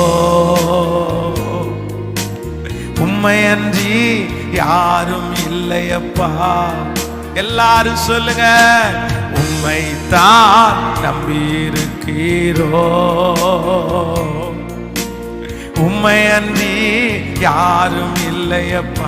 அப்பா பார்த்து நீங்க தான் ஏதாவது செய்யணும் என்று எதிர்பார்த்து காத்திருக்கிறோ. நீங்க தான் ஏதாவது செய்யணும் என்று எதிர்பார்த்து காத்திருக்கிறோ. நீங்க சொன்ன வார்த்தைய பிடித்து கொண்டு, நீங்க சொன்ன வார்த்தைய பிடிச்சு கொண்டு உங்க சமூகத்தையே நோக்கி, உங்க இரக்கத்தையே நோக்கி இப்ப கைய மேல உயர்த்தி அற்புதம் செய்யுங்கப்பா, அற்புதம் செய்யுங்கப்பா எங்க வாழ்க்கையில. உம்மை தான் நம்பியிருக்கோமே சப்பா, அற்புதம் செய்யுங்கப்பா. அப்பா அப்பா அப்பா, அந்த குருடர்களுக்கு இறங்குனீர் அப்பா. தாவீதின் குமாரனே, தாவீதின் குமாரனே, எங்களுக்கு இறங்குமப்பா. என் பாவம் மலை போல நிக்குதுப்பா, என் அக்கிரமம் மலை போல நிக்குதுப்பா, என் குற்றம் மலை போல நிக்குதுப்பா. தண்டனை வேணாப்பா, உங்க இறக்கம் எனக்கு நேரா திரும்பட்டும். என் ஜனங்களுக்காக இறங்கும், எங்களுக்காக இறங்கும் ஆண்டவரே, இறங்கும். நீங்க தான் ஏதாவது செய்யணும் என்று எதிர்பார்த்து காத்திருக்கிறோ. நீங்க தான் ராஜாவே, ராஜாவே, உங்க இறக்கம். ஓ, நீ சொன்ன வார்த்தைய பிடித்து கொண்டு, நீ சொன்ன வார்த்தைய பிடித்து கொண்டு இரக்கத்தையே நோக்கி, ராஜாவே உங்க இரக்கத்தையே நோக்கி இருக்கிறோம். உங்க இரக்கத்தையே நோக்கி இருக்கிறோம். உங்க இரக்கத்தையே இறங்கும் ஆண்டவரே, இறங்கும் ஆண்டவரே, இறங்கும் இறங்கும் இறங்கும் ஆண்டவரே, இறங்கும். ஆமென். ஹல்லேலூயா. கைகளை உயர்த்தி ஒரு ஹல்லேலூயா. ஸோ ஒவ்வொருத்தரும் நீங்க கண்டிப்பா அறிஞ்சு வச்சுக்கோங்க, உங்க வாழ்க்கையில பிடிவாதமா நீங்க ஒண்ணுக்காக ஜெபிக்கணும். எதுக்காகன்னா ஆண்டவருடைய இரக்கத்திற்காக. ஆமென் சொல்லுங்க. ஆண்டவர் ஒரு டைம் இறங்கிட்டாருன்னா வைங்களேன், ஒரு டைம் இறங்கிட்டாருன்னா நமக்கு நீடிய வாழ்வு. அதான் வேதம் சொல்லுது. சாலமோன் அரசாண்ட அந்த 50 வருஷத்துல ஒரு யுத்தம் கூட அவனுக்கு வரவே இல்லையாமா. ஏன் தெரியுமா? ஆண்டவருடைய ஒரே ஒரு இறக்கம், ஒரு இறக்கம். அவன் ஜெபம் பண்ண உடனே ஆண்டவர் ரொம்ப பிடிச்சி போயிருச்சு. இந்த சின்ன வயசுல இவ்வளவு குழந்தை அழகா ஜெபம் பண்றாருன்னு சொல்லி ஆண்டவர் உடனே இறங்கிட்டாரு பாருங்க. உடனே இறங்கி எப்பா உனக்கு என்ன வேணும்னு கேட்கிறாரு. கேட்ட உடனே அவன் என்ன சொல்றான் அப்படின்னா, எனக்கு வேற எதுவுமே வேணாம் ஆண்டவரே, உங்க ஜனங்களை நடத்துறதுக்கு எனக்கு என்ன போதும், ஞானம் போதும் அப்படின்னு சொல்றான் பாருங்களேன். உடனே ஆண்டவருடைய இறக்கம் அவனுக்கு கிடைக்குது. யுத்தமே இல்லாத ராஜ்ய பாரத ஆண்டவர் அவனுக்கு தந்தாரா இல்லையா? அதனால ஒரு இறக்கம் போதும். அதான் நான் திரும்ப திரும்ப சொல்றேன், இரக்கம் பெற்றவங்களை தனியா கண்டுபிடிச்சிடலாம். இரக்கம் பெற்றவங்களை தனியா கண்டுபிடிச்சிடலாம். நீ இரக்கம் பெற்றவர்களா இருக்கணும்னா அதை நான் உங்களுக்கு எப்படி சொல்லி உங்களுக்கு புரிய வைக்கிறதுன்னு தெரியல. ஆனா நான் நம்புறேன், நான் எதுவுமே இல்லாம இன்னைக்கு ஆண்டவருக்காக பிரகாசிக்கிறதுக்கு எதுவும் காரணம் இல்லை, அவருடைய இரக்கத்தை சம்பாரிச்சது மட்டும்தாங்க காரணம். என் கூட 12 பேர் பைபிள் காலேஜ் முடிச்சாங்க. 12 பேர்ல சிலரெல்லாம் ஹை குவாலிஃபிகேஷன். அவ்வளோதான். அந்த சிங் சாங் சர்வீஸ் அப்படின்னு ஒன்று வைப்பாங்க, வாரத்துக்கு ஒரு நாள் வெள்ளிக்கிழமை நைட்டு பைபிள் காலேஜில். அப்போ பார்த்தீங்க அப்படின்னா நான் 3 வருஷத்துலேயும் ஒரே பாட்டு தான் திரும்ப திரும்ப பாடினேன். அந்த ஒரு பாட்டு தான் நமக்கு தப்பு இல்லாமல் பாட தெரியும். ஆனால் பசங்க பார்த்தீங்கன்னா அவ்வளோ அழகாக ப்ராக்டிஸ் பண்ணி வாரம் புது பாட்டு ஏற்றி இறக்கி நோட்டில் என்னென்னமோ பாடுவாங்க. அப்போ நமக்கு அவனை சொல்கிறதே புரியாது. என்ன இப்படியெல்லாம் பாடுறாங்க, இப்படியெல்லாம் இருக்கா, பாட்டில் இப்படியெல்லாம் இருக்குன்னு அப்புறம் தான் எனக்கு தெரியும். அப்படி பிரசங்கத்தை விட்டீங்க அப்படின்னா, ஒருத்தர்லாம் பிரசங்கம் பண்ணுவார் பைபிள் காலேஜில் செகண்ட் இயர் படிக்கும்போது 10 நிமிஷம் தான் டைம் கொடுத்தாங்க, 1/2 மணி நேரம் பிரசங்கம் பண்ணிட்டாரு. அவ்வளோ அழகான பிரசங்கம். சம்பவத்தை எடுத்து அழகா, இவங்கெல்லாம் இவ்வளோ பிரசங்கம் பண்றாங்களே, நம்ம போய் என்னத்தை ஊழியம் செஞ்சு பிரசங்கம் பண்ண போறோம் அப்படின்னு எல்லாம் ஒரு காலத்துல நினைச்சோம். ஆனா நான் நம்புறேன், இன்றைக்கு அந்த 12 பேர்ல எல்லாரையும் ஆண்டவர் ஊழியத்தில் வச்சுக்கிறதுக்காக ஸ்தோத்திரம். ஆனா எல்லாரை விட முதன்மையான இடத்துல ஊழியத்துல கர்த்தரை வச்சுக்கிறதுக்காக நன்றி செலுத்துறேன். ஆனா நான் என்ன பண்றேன் அப்படின்னா, ஆண்டவருடைய இரக்கத்தை சம்பாதிக்கணும்னு உட்கார்ந்துட்டேன். நான் இரக்கத்தை சம்பாதிக்கிறதுக்கு கெஞ்சு அழுக அது கொஞ்சம் இல்லை. எதிரெல்லாம் ஆண்டவர் பிரியப்படும், எப்படியெல்லாம் ஆண்டவரை அவருடைய இரக்கத்தை எப்படியெல்லாம் சுதந்திரிக்கலான்னு பிளான் பண்ணி திட்டம் போட்டு, முழங்கால நின்னா ஆண்டவர் இறங்குவாரா, தலைகளை நின்னா ஆண்டவர் இறங்குவாரா, இல்ல முட்டியிலே உப்பு மேல நடந்தா ஆண்டவர் இறங்குவாரா, இப்படி ஒன்னொன்னா சொல்லி கையை கொண்டு போய் செவத்துல இடிச்சா ஆண்டவர் இறங்குவாரா, இப்படியெல்லாம் ஆண்டவருடைய இரக்கத்தை சம்பாதிக்கிறதுக்கு முயற்சி எடுத்து அப்புறம் மனசுக்கு ஒரு ஃபினிஷ் வந்துச்சு. ஆண்டவருடைய இரக்கத்தை நம்ம என்ன பண்ணிட்டோம், சம்பாதிச்சோம். அதனாலதான் நம்ம எல்லாரோட எப்படி தர்றோம்னா வித்தியாசமா தர்றோம். ஆமேன்னு சொல்லுங்க. உங்களை எல்லாரையும் விட உங்களை வித்தியாசமாக்கும். நீங்க எல்லாரை விட வித்தியாசமா இருப்பீங்க. உங்க கூட பிறந்தவங்க 10 பேர் இருந்தா நீங்க மட்டும் ஆண்டவர் உங்களை வித்தியாசமா வச்சிருப்பாரு. உங்க கூட தெருவில் 10 பேர் குடும்பம் இருக்குன்னா நீங்க மட்டும் வித்தியாசமா இருப்பீங்க. யார் அப்படின்னா, கண்ட உடனே சொல்லலாம், கர்த்தருடைய இரக்கத்தை சம்பாதிச்ச சகோதரன், கர்த்தருடைய இரக்கத்தை சம்பாதித்த சகோதரி. ஆமேன்னு சொல்லுவோம். அந்த லிஸ்ட்ல ஆண்டவர் நம்மளை எல்லாரையும் கொண்டு வரட்டும். ஆமேன். இரண்டாவது, ஆண்டவரை பிடிவாதமா ஜெபித்த ஒரு காரியத்தை குறித்து நம்ம வாசிக்க போறோம். வாசிக்கலாமா? ஆதியாகமத்தில் 32ஆம் அதிகாரத்தை எடுத்துக்கொள்ளலாம். ஆதியாகமம் 32ஆம் அதிகாரத்திலே 26வது வசனத்தை நம்ம வாசிக்க போறோம். ஆதியாகமம் 32வது அதிகாரத்திலே 32ஆம் அதிகாரம் 26வது வசனத்தை சேர்ந்து வாசிக்கலாமா? 26வது வசனத்தை நம்ம வாசிக்கும் போது, அவன் நான் போகட்டும், பொழுது விடுகிறது என்றார். அதற்கு அவன், நீர் என்னை ஆசீர்வதித்தாலே ஒழிய உம்மை போக விடேன் என்றார். நீங்கள் 25வது வசனத்தை 24லிருந்து வாசிக்கலாமா? யாக்கோபு பிந்தி தனித்திருந்தான். அப்பொழுது ஒரு புருஷன் பொழுது விடியும் அளவும் அவனோடே போராடி அவனை மேற்கொள்ளாததை கண்டு அவன் தொடை சந்தை தொட்டார். அதனாலே அவருடனே போராடுகையில் யாக்கோபின் தொடை சந்து சுளுக்கிற்று. அவர், நான் போகட்டும், பொழுது விடுகிறது என்றார். அதற்கு அவன், நீர் என்னை ஆசீர்வதித்தாலே ஒழிய உம்மை போக விடேன் என்றார். அவர், உன் பெயர் என்ன என்று கேட்டார். யாக்கோபு என்றான். அப்பொழுது அவர், உன் பெயர் இனி யாக்கோபு எனப்படாமல் இஸ்ரவேல் எனப்படும், தேவனோடும் மனிதனோடும் போராடி மேற்கொண்டாயே என்றான். அப்பொழுது யாக்கோபு, உம்முடைய நாமத்தை எனக்கு அறிவிக்க வேண்டும் என்று கேட்டான்.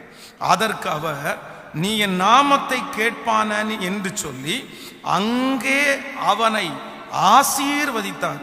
அப்பொழுது யாக்கோபு, நான் தேவனை முகமுகமாய் கண்டேன், உயிர் தப்பி பிழைத்தேன் என்று சொல்லி அந்த ஸ்தலத்திற்கு பெனியேல் என்று பெயரிட்டான். ஆமேன் சொல்லுங்க.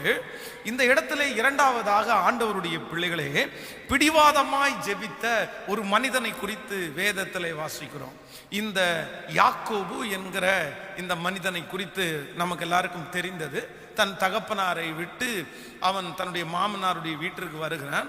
அப்போ வழியில ஆண்டவர் அவனை சந்திக்கிறார். சந்திச்சு பேசுறாரு, உன்னை திரும்ப இந்த தேசத்திற்கு கொண்டு வருவேன்னு சொல்றாரு. ஆனா தன்னுடைய மாமனார் வீட்டிற்கு போன உடனே சூழ்நிலை எல்லாம் அவனுக்கு மாறி போகுது. எப்பவுமே நான் என்ன நம்புறேன் அப்படின்னா, இந்த யாக்கோபுக்கு தன்னை குறித்து ஒரு பெரிய தாழ்வு மனப்பான்மை இருந்திருக்கலாம் அப்படின்னு நான் நினைக்கிறேன். ஏன் அப்படின்னா, வேதம் சொல்லுது, ஏசாவோ வேட்டையில் வல்லவனும் வனசஞ்சாரியுமா இருந்தான். ஆனா யாக்கோபு எப்படி இருந்தான் அப்படின்னா, குணசாலியும் கூடாரவாசியுமா இருந்தான். பொதுவாக நம்மளே நம்முடைய வீட்டில் 2 பசங்க இருந்து ஒரு பையன் பயங்கரமா அந்த ஸ்டென்ட் காமிக்கிறான்னு வைங்களேன், பைக்கில் அங்கே ஓடுறான் இங்கே ஓடுறான், அவன் வீலிங் பண்ணி காமிக்கிறான், இப்படி இந்த ரன்னிங்கில் ஃபர்ஸ்ட் எடுக்கிறான், எந்த விளையாட்டு போட்டி எடுத்தாலும் கப்பு வாங்கிட்டு வந்துடுவான், எல்லாத்துலேயுமே ஜெயிச்சுட்டு வந்துடுவான். ஆனால் ஒரே ஒரு பையனுக்கு அதெல்லாம் எதுவுமே வராது. அப்படின்னா இவங்களுக்கு தன்னை போலவே என்ன வந்துடும் அப்படின்னா, தாழ்வு மனப்பான்மை வந்துடும். சே, அண்ணன் எப்படி இருக்கிறான், அண்ணன் வாட்ட சாட்டமா இருக்கிறான், அண்ணன் ஏறான் குதிக்கிறான் இறங்கி வர்றான், நம்மளால அப்படி பண்ண முடியலையே அப்படின்னு நான் நம்புறேன். இந்த யாக்கோபனுடைய தாழ்வு மனப்பான்மை எப்பவுமே அவனுக்கு என்ன அப்படிச்சுன்னா, நம்மளாலதான் உழைச்சி இல்லைன்னா நம்மளாலதான் பெருசா சம்பாதிக்க முடியாது, ஆனா எப்படியாவது நம்ம முன்னுக்கு வந்துடணும் அப்படின்ற ஒரு எண்ணம் அவனுடைய இருதயத்திற்குள்ள இருந்துட்டே இருந்துச்சு. அதற்காக தன்னுடைய சகோதரனை கேட்கிறான். அவன் கூழ் சமைச்சிட்டு இருக்கும்போது எனக்கு கொஞ்சம் குடிக்க கூடுன்னு கேட்கும்போது இவன் பெருந்தன்மையா கொடுத்துருக்கலாம். சரி, நீ தான் வெளியே போய் அலைஞ்சிட்டு வந்திருக்கிற, நான் வீட்டுக்குள்ளே உட்காந்துருக்கிறேன், எனக்கு களைப்பு இல்லை, சரி நீ குடிச்சுக்கோ அப்படின்னு கொடுத்துருக்கிறது ஒன்றும் தப்பு இல்லை. ஆனா அந்த கூழுக்காக சேஷ்ட புத்திர பாகத்தையே பேசுறாரு அப்படின்னா சம்திங் ஏதோ ஒண்ணு. இவன் என்ன நினைச்சான் அப்படின்னா, நமக்கு இதான் நல்ல வாய்ப்பு, அவனுக்காவது பொழைச்சி இவன் நல்லா பொழைக்க தெரிஞ்சவன், இவன் வேட்டையாடுவான், நமக்கு ஒண்ணுமே இல்லை, அதனால இந்த சேஷ்ட புத்திர பாகத்தை வாங்கி வச்சிட்டோம்னா அவனை விட ஒன்னு எக்ஸ்ட்ரா நமக்கு கிடைச்சிடும், நம்ம செட்டில் ஆயிடலாம் அப்படின்னு நினைச்சு அங்கேயும் தன்னுடைய சகோதரனுடைய சேஷ்ட புத்திர பாகத்தை வாங்கியாச்சு. அதற்கு பிறகு மாமனாருடைய வீட்டுக்கு போறான்.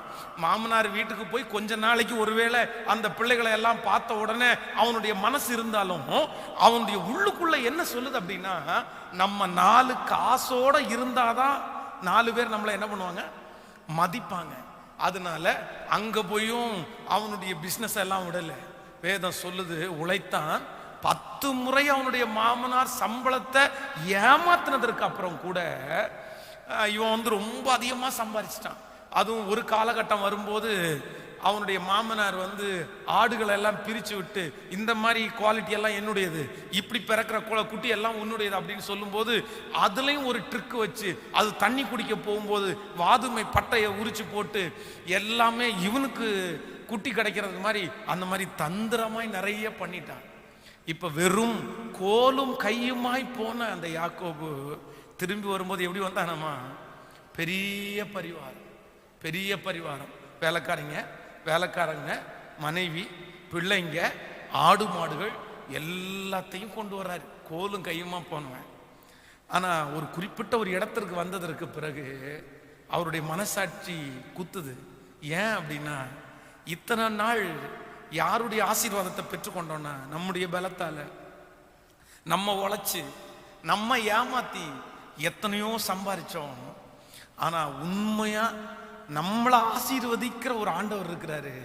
அவருடைய பிளெஸிங்ஸை, ஆசீர்வாதத்தை நம்ம இன்னும் பெற்றுக்கொள்ளவே இல்லை. இப்போ ஒரு முடிவு எடுக்கிறான். யாக்கோபு பிந்தி தனித்திருந்தான். பொழுது விடியும் மட்டும் ஒரு தூதன் அவனோட போராடுறதுக்கு அப்புறம், உன்னை இவ்வளோ என்ன கஷ்டப்படுத்துறியப்பா, என்கிட்ட போராட்டிகிட்டே இருக்கிறியே, உனக்கு என்னதான் வேணும், உனக்கு என்னதான் வேணும்?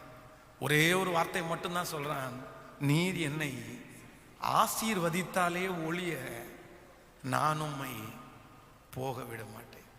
ரெண்டாவது, நம்ம பிடிவாதமா ஜெபிக்க வேண்டியது எதுக்காக ஜெபிக்கணும் அப்படின்னா, உலக மனுஷனுடைய ஆசீர்வாதத்திற்காக அல்ல, கர்த்தருடைய பிளஸிங்காக, ஆண்டவருடைய ஆசீர்வாதத்திற்காக. வேதம் சொல்லுது, கர்த்தருடைய ஆசீர்வாதம் ஐஸ்வர்யத்தை தரும், அதனோடு வேதனையை. நம்ம எல்லாருமே இன்னைக்கு நம்ம என்ன நினைக்கிறோம் அப்படின்னா, ஒரு தொழிலை நம்ம ஆரம்பிச்சு, ஒரு வேலையில நம்ம ஜாயின் பண்ணி, இது ஆசீர்வதிங்க ஆண்டவரே, இது எனக்கு பெருப்பு பண்ணி தாங்க. நான் சொல்றேன், அந்த ஜெபம் வந்து தப்பான ஜெபம் அல்ல, நம்ம ஆண்டவரத்துல கேட்கறது தவறு அல்ல. ஆனா என்னைக்காவது ஒரு நாள் இந்த உலகத்திலே இருக்கிற ஆசீர்வாதத்திற்காக ஜெபிக்காம ஆவிக்குரிய ஆண்டவர் சம்பந்தப்பட்ட ஆசீர்வாதத்திற்காக நீங்க எவ்வளவு ஜெபிச்சிருந்தீங்க.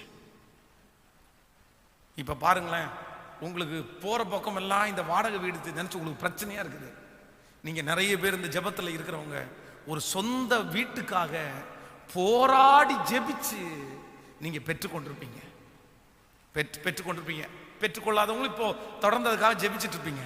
ஆனா என்னைக்காவது போய் ஒரு நாள் முழங்கால் படிட்டு, இந்த வேத பகுதியை நான் வாசிச்ச ஆண்டவரே, எனக்கு ஒண்ணுமே புரியல, நீங்க எனக்கு புரிய வைக்கிற வரைக்கும் நான் எழும்பி வரமாட்டேன் ஆண்டவரே அப்படின்னு ஜெபிச்சிருக்கீங்களா? ஆவிக்குரிய ஆசீர்வாதத்திற்காக எத்தனை பேரு நீங்க வந்து பிடிவாதமா ஜெபம் பண்ணிருக்கீங்க, எனக்கு இது வேணும் ஆண்டவரே, எனக்கு இது வேணும் ஆண்டவரே. ஒரு வருஷம், இந்த வருஷம் ஆரம்பிச்சதுல இருந்து டிசம்பர், இன்னும் அடுத்த வீக் டிசம்பர் வர போறோம். இந்த டிசம்பருக்குள்ள எத்தனையோ டைம் நீங்க உபவாசம் இருக்கணும்னு நினைச்சு உபவாசம் இருக்கல, எத்தனையோ நாள் இன்னைக்கு முழுக்க ஜெபம் பண்ணணும்னு நினைச்சு நீங்க ஜெபம் பண்ணவே இல்லைல்ல. ஆனா என்னைக்காவது போய் ஒரு நாள் உட்கார்ந்து, எனக்கு அப்படிப்பட்ட ஒரு ஜெப ஆவிய தராம நான் இந்த இடத்தை விட்டு எந்திரிக்க மாட்டேன் ஆண்டவரே அப்படின்னு நம்ம ஜெபம் பண்ணியிருக்கிறோமா?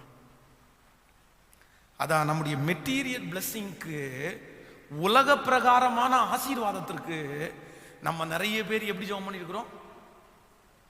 பிடிவாதமா, அவன் என்ன தப்பா நினைக்க கூடாது ஆண்டவரே, இவன் என்ன தப்பா நினைக்கிற மாதிரி வச்சுக்காதீங்க ஆண்டவரே, அவன் முன்னாடி நான் வெட்கப்படக்கூடாதுப்பா, அவன் முன்னாடி நான் கூனி குறுக்கி போக கூடாதுப்பா, அவன் முன்னாடி என் தலையை நிமிர பண்ணுங்க ஆண்டவரே, நீங்க என்ன தலையை நிமிர பண்ற வரைக்கும் நான் உங்களை விட மாட்டேன் ஆண்டவரே, எனக்கு பிளஸ் பண்ணுங்க ஆண்டவரே. எப்படியோ ஜெபம் பண்ணுவோம். ஆனா ஒரு நாளாவது நீங்க பிடிவாதமா ஆவிக்குரிய விஷயத்துல எத்தனை பேர் ஜெபிச்சிருக்கீங்க? சோ நம்பர் 2, ரெண்டாவது நம்ம பிடிவாதமா ஜெபிக்க வேண்டியது என்ன ஜெபம்னா, ஆண்டவரே உங்க பிளெஸிங். யார் ஆசீர்வாதம்? சத்தமா சொல்லுங்க. நீர் என்னை ஆசீர்வதித்தாலே ஒழிய. இப்போ உடனே இந்த தூதன் என்ன பண்ணிருக்கணும் அப்படின்னா, சரிப்பா நீ உங்க மாமன்கிட்ட எல்லாம் ஏமாத்தி சம்பாரிச்சது, உங்க அண்ணன்ட்ட சம்பாரிச்சு இந்த சொத்து இருக்குது, நான் உனக்கு இன்னும் கொஞ்சம் சொத்தை கொடுக்குறேன் அப்படின்னு சொல்லியிருக்கணும். ஆனா இந்த தூதன் அவன்கிட்ட என்ன கேட்கிறாருன்னா, உன் பேர்? அவன் பேர் தூதனுக்கு தெரியுமா தெரியாதா? ஹலோ, அப்ப ஏன் கேட்டாரு? எல்லாரையும் ஏமாத்திட்டான், இப்ப பேரையும் மாத்தி சொல்ல போறேன். என்ன நினைச்சாரு தெரியல. உன் பேர் என்ன? உண்மைய சொல்றான். என் பேரு யாக்கோபுன்னா என்ன அர்த்தம்? எத்தன், ஏமாற்றுக்காரன். அடுத்த உடனே சொல்றாரு, இனி உன் பெயர் யாக்கோபு எனப்படாமல் இஸ்ரவேல். இஸ்ரவேல். சோ எப்பா, இதுவரைக்கும் உன் தலை மேல எத்தன் எத்தன் எத்தன் எத்தன் ஏமாத்துக்காரன் ஒரு பேர் இருந்துச்சு. நீ இப்ப விடாப்பிடியா ஜெபிச்ச, எனக்கு ஆவிக்குரிய பிளெஸிங் எனக்கு வேணும்னு ஜெபம் பண்ண. இனி எத்தன் இல்லைன்னா நீ பாவின்ற பேரை நான் எடுத்துட்டு உன்னை பரிசுத்தவான் என்கிற பேரை உனக்கு வைக்கிறேன்னு ஆண்டவருடைய பிளெஸிங்க அவனுக்கு தந்த. அதான் ஒரு தேவனுடைய ஊழியர் குறிப்பிட்ட ஒரு பாவத்தை அவரால் ஜெயிக்கவே முடியலையாமா. எத்தனையோ ட்ரை பண்ணி அவரால் ஜெயிக்க முடியாதனால ஒரு நாள் அறை வீட்டுக்குள்ள போயிட்டு சொன்னாராமா, ஒரு விஷ பாட்டில கையில வச்சுட்டு, இந்த பாவத்தை என்னால் ஜெயிக்கவே முடியல, இந்த பாருங்க, இந்த பாவத்தை என்னிலிருந்து முழுக்க முழுக்க எடுத்து போடுங்க, இல்லைன்னா இந்த விஷ பாட்டில நான் குடிச்சு நான் செத்துருவேன், நான் உயிரோட இருக்கிறதுக்கு விரும்பல, இந்த பாவத்தை செஞ்சுட்டு நான் வாழ்றதுக்கு விரும்பவே இல்லை அப்படின்னு விஷ பாட்டில கையில வச்சிருந்து பல மணி நேரம் அழுது ஜெபம் பண்ணாராமா. ஆண்டவரே அந்த இடத்துல இறங்கி அவருக்கு அந்த எண்ணமே இல்லாம எடுத்து போட்டாராமா. நான் அப்படி ட்ரை பண்ணுங்கன்னு சொல்லலை, ஆனா நம்ம எத்தனை பேர் நம்ம ஏதோ ஒரு மிஸ்டேக் பண்ணிட்டு, நீங்க கோவப்படுற ஆளா இருக்குன்னு வைங்களேன், உங்களுடைய கோபம் கண்ட்ரோல் ஆகுறதுக்கு எத்தனை பேர் நீங்க விடாப்பிடியா ஜெபம் பண்ணிருக்கிறீங்க? பிடிவாதமா ஜெபம் பண்ணிருக்கிறீங்க? எனக்கு ரொம்ப கோபம் வருது ஆண்டவரே, எனக்கு ரொம்ப எரிச்சல் வருது ஆண்டவரே, இந்த கோபத்தோட நான் வாழ விரும்பல, எனக்கு இந்த கோபத்தை எடுத்து போடுங்க ஆண்டவரே அப்படின்னு நம்ம ஜெபம் பண்ணியிருக்கிறோமா? ஸோ இன்னைக்கு நம்ம ஜெபிக்க போறோம். ஆண்டவரே, நீர் என்னை உங்க பிளெஸிங், உங்க குணம் எனக்கு அப்படியே வேணும் ஆண்டவரே. அல்லேலூயா. எல்லாரும் ஆண்டவரத்துல என்ன கேட்க போறோம்? ஆண்டவரே, நீர் என்னை ஆசீர்வதித்தாலே ஒழிய நான் உண்மை. ஆமென். ஆண்டவர் உங்களை ஆசீர்வதிச்சாருன்னா உங்க குணங்கள் எல்லாம் மாற்றப்படுமா? உங்க சிந்தனை மாற்றப்படுமா? கேட்கல. ஆனா இன்னைக்கு நம்ம எவ்வளவுதான் ரட்சிக்கப்பட்டும் நிறைய பேருக்கு எதை மாறல? சுபாவம் மாறல. நம்ம நிறைய பேர் எப்படிதான் இருக்கிறோம்? அப்படிதான் இருக்கும். ஆவிக்குரிய வாழ்க்கைக்காக, ஆவிக்குரிய காரியத்திற்காக ஜெபிக்கிறது இன்னைக்கு ரொம்ப குறைஞ்சிருச்சு, ரொம்ப குறைஞ்சிருச்சு. வேற உலக பிரகாரமான காரியத்திற்காக ஜெபிக்கிறது ரொம்ப அதிகமாயிருச்சு. இன்னைக்கு உங்களுடைய 10 ஜெப குறிப்புக்காக நீ ஜெபம் பண்ணீங்க வைங்களேன், இந்த 10 ஜெப குறிப்புல ஒரு 8 ஜெப குறிப்பு ஆண்டவரை குறிச்சிருந்து 2 ஜெப குறிப்பு உங்களுக்குரியதா இருந்தா கூட பரவாயில்ல. அப்போஸ்தலனாகிய பவுல் அவ்வளவு பெரிய ஊழியத்தை செய்தவர், தனக்காக ஜெபித்த ஒரே ஜெபம் என்ன அப்படின்னா, ஆண்டவரே இந்த பலவீனம் என்னை விட்டு நீங்கட்டும், இது என்னை குட்டும் சாத்தானுடைய தூதனா இருக்குது. ஆனா 3 டைம் ஜெபம் பண்ணி 3 டைம் ஆண்டவர் அந்த ஜெபத்திற்கு பதில் தரவே இல்லை. என் கிருபை உனக்கு போதும்னு விட்டார் ஆண்டவர். இந்த பலவீனத்தோட தானே இருக்கணும், ஆனா அது ஒண்ணும் பண்ணாது. உன்னுடைய ஊழிய காலம் வரைக்கும் அது ஒண்ணும் பண்ண, நீ சாகிற வரைக்கும் அது நான் உன்னை தாங்குவேன் அப்படின்ற ஆசீர்வாதத்தை தான் கொடுத்தாரே தவிர எடுப்பென்ற அந்த காரியத்தை கொடுக்கல. ஆனா அநேக லட்சக்கணக்கான ஜனங்களுக்கு ஆவிக்குரிய தகப்பனாராய் அவர் இருந்தார். ஆமேன் சொல்லுங்க. இன்னைக்கு நம்ம விடாப்பிடியா ஜெபிக்க போறோம். ஏதோ ஒரு கிருபைய ஆண்டவரிடத்துல நீங்க வாங்கி தான் ஆகணும். ஆமேன் சொல்லுங்க. கைகளை அசைத்து ஒரு ஹல்லேலூயா சொல்லுங்க. ஒன்று, ஒரு ஜெப அபிஷேகத்தை கர்த்தரிடத்துல வாங்க. இல்லைன்னா வேதத்தை பகுத்து போதிக்கக்கூடிய ஒரு அபிஷேகத்தை, ஏதோ ஒன்றை நீங்க ஆண்டவரிடத்துல கர்த்தர் உங்களை பிளஸ் பண்ணணும். ஆண்டவருடைய ஆசீர்வாதம் உங்களுக்கு வேண்டும். ஆமென். உலக பிரகாரமான ஆசீர்வாதம் உங்களுக்கு இருக்கட்டும், நிறைய உங்களுக்கு கர்த்தர் தரட்டும். ஆனா அதை விட மிக முக்கியமானது என்ன? அதான் ஒரு பாஸ்டர் பாட்டு எழுதும்போது ரொம்ப அழகா எழுந்தாரு. வரங்கள் இல்லாத வாழ்வனுக்கு வேண்டாம், தரமுள்ள ஊழியம் செய்வேன். ரொம்ப அழகா எழுதியிருந்தாரு. வரங்கள் இல்லாத ஊழியமே எனக்கு வேணாப்பா, உம்முடைய தரமான ஊழியத்தை செய்யறதற்கு எனக்கு ஒரு வரமுள்ள ஒரு ஊழியத்தை தாங்க அப்படின்னு. நீங்க ஒவ்வொருத்தரும் கேளுங்க, உங்களுக்கு ஆண்டவருடைய ஆசீர்வாதம் ஏதோ ஒன்றை கர்த்தர் தருவார். கைகளை உயர்த்தி ஆண்டவரிடத்துல கேட்கலாம். நீர் என்னை ஆசீர்வதித்தாலே ஒழிய நான் உம்மை. சொல்லுங்க ஒவ்வொருத்தரும் சொல்லுங்க. இந்த ஃபாஸ்டிங் பிரேயர்ல ஜெபம் பண்ணுங்க. ஆண்டவரே, எனக்கு இந்த உலகத்துல எனக்கு உங்க ஆசீர்வாதம் இல்லாம நான் வாழ முடியாதப்பா. கேளுங்க. ஏதோ நான் ஆண்டவர் உங்களை பிளஸ் பண்ணட்டும், என் குணம் மாறட்டும், இல்லைன்னா என் சுபாவங்கள் மாறட்டும், இல்லைன்னா முன்னாடி இருந்தது மாதிரி இல்லை. ஹல்லேலூயா. ஒவ்வொருத்தரும் ஆண்டவரே அந்த ஆசீர்வாதம் எனக்கு தேவை, உங்களை விடமாட்டாப்பா. அந்த ஆசீர்வாதத்தை, உங்க ஆசீர்வாதத்தை, உங்க பிளஸிங் என் தலை மேல வைக்கிற வரைக்கும் நான் உங்களை விடுறதில்லை. ஹல்லேலூயா. அப்பா, அந்த கிருபை எனக்கு தேவை, கிருபை எனக்கு தேவை. கேளுங்க ஒவ்வொருத்தரும். நன்றி ஆண்டவரே, நன்றி அப்பா, நன்றி அப்பா.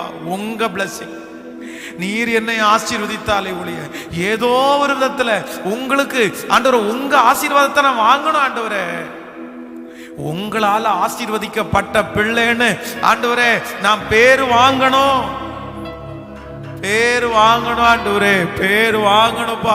அந்த ஆசீர்வாதத்தை உங்க கையை நீட்டி என்ன பிளஸ் பண்ணுங்கப்பா. உங்க கரத்தை என் மேல வைங்கப்பா. சொல்லுங்க, உங்க கரத்தை என் மேல வைங்க, உங்க கரத்தை என் மேல வைங்கப்பா. ஓ தேவனே, நான் உமதன் இன்னும் நெருங்கி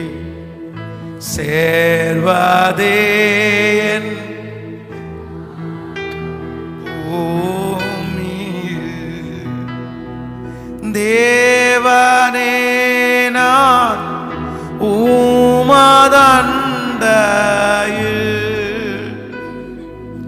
இன்னும் நெருங்கி சேர்வதே என் ஆவல் பூமியில். ஹல்லேலூயா, ஹல்லேலூயா. சோ இந்த ஜெபத்துல இருக்கிற ஒவ்வொருத்தருமே வந்து நீங்க எதற்கு பிடிவாதமா நீங்க ஜெபிக்கணும் அப்படின்னா, ஆண்டவருடைய blessing உங்களுக்கும் உங்க பிள்ளைங்க மேலையும் கண்டிப்பாக வேண்டும். ஆமென் சொல்லுங்க. பிள்ளைகளுக்காக ஜெபிக்கிறவர்கள் நீங்க ரொம்ப ஜெபிக்க வேண்டியது, அப்பா என் பிள்ளைக்கு கார் கொடுங்க, பங்களா கொடுங்க, நல்ல வாழ்க்கையை கொடுங்க, இதெல்லாம் ஜெபிக்கணும், தேவைதான்.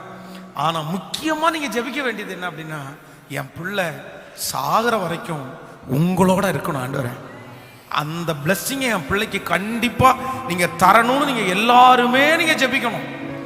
ஏன் அப்படின்னா திரும்ப திரும்ப நான் சொல்றேன், நம்முடைய பிள்ளைங்க இனி காரோட பங்களாவோட இருக்கிற பிள்ளைங்க வாழ மாட்டாங்க. இயேசுவோட இருக்கிற பிள்ளைங்க மட்டும்தான் இனி வாழ முடியும். இயேசுவோட இருக்கிற பிள்ளைங்க மட்டும்தான் இன்னைக்கு பெரிய வெற்றியை அடைய முடியுமே தவிர, இனி இருக்கிற உலகத்துல வந்து ரொம்ப கொடுமையான உலகம், அது ரொம்ப கஷ்டமான உலகம். நம்ம ஏன் இவ்வளவு தூரம் இருக்கிறோம் அப்படின்னா, கர்த்தர் நம்மோட கூட இருக்கிறதுனால, ஆண்டவரை அறிஞ்சதுனால தான் இவ்வளவு மகிழ்ச்சியா இருக்கிறோம். ஆமென் சொல்லுங்கள். ஸோ அப்போ உங்க பிள்ளைகளுக்காக நீங்க விடாப்பிடியா ஜெபிக்கும் போது மறக்காம ஒண்ணுக்காக நீங்க ஜெபம் பண்ணுங்க. ஆண்டவரே என் பிள்ளை உமக்குள்ள வளரணும், உமக்குள்ள வேரூன்றணும், என் பிள்ளை வேதத்தை நேசிக்கணும், என் பிள்ளை வேதத்தை படிக்கணும் அப்படின்னு நீங்க வளர்த்துங்க. உங்க பிள்ளைகள் பெரிய ஆளாய் கர்த்தர் உங்களை மாற்றுவதற்கு வல்லவராய் இருக்கிறார். கைகளை உயர்த்தி ஒரு ஹல்லேலூயா சொல்லுங்க. பிள்ளைகளுடைய நெஞ்சில மதியினம் என்ன செய்யுமாமா? ஒட்டி இருக்கும்.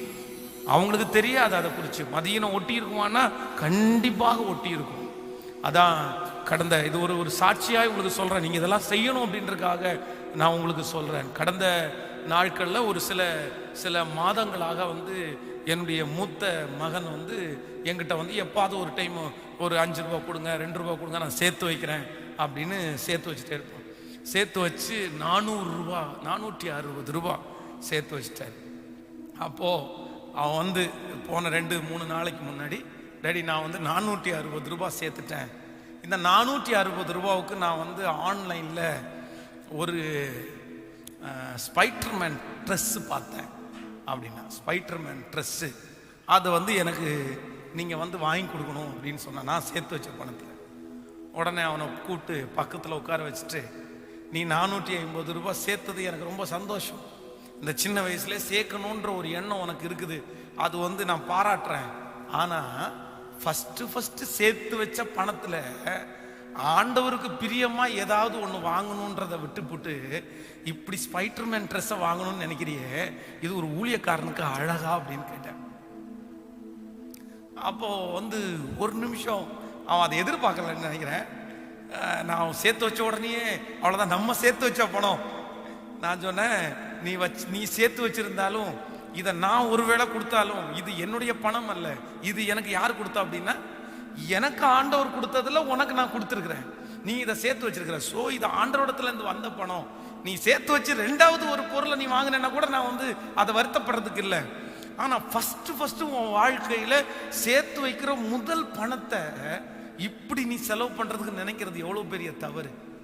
நீ வந்து அதை நான் சொல்லியிருக்க கூடாது. இது வந்து நீயா மனசில் வந்து எனக்கு ஒரு பைபிள் வாங்கி கொடுங்க, எனக்கு ஒரு பாட்டுக்கு வாங்கி கொடுங்க, இல்லைன்னா எனக்கு மியூசிக் சம்மந்தப்பட்ட ஏதோ ஒன்று வாங்கி கொடுங்க அப்படின்னு கேட்டிருந்தாலாவது மகிழ்ச்சியாக இருக்குமே அப்படின்னு.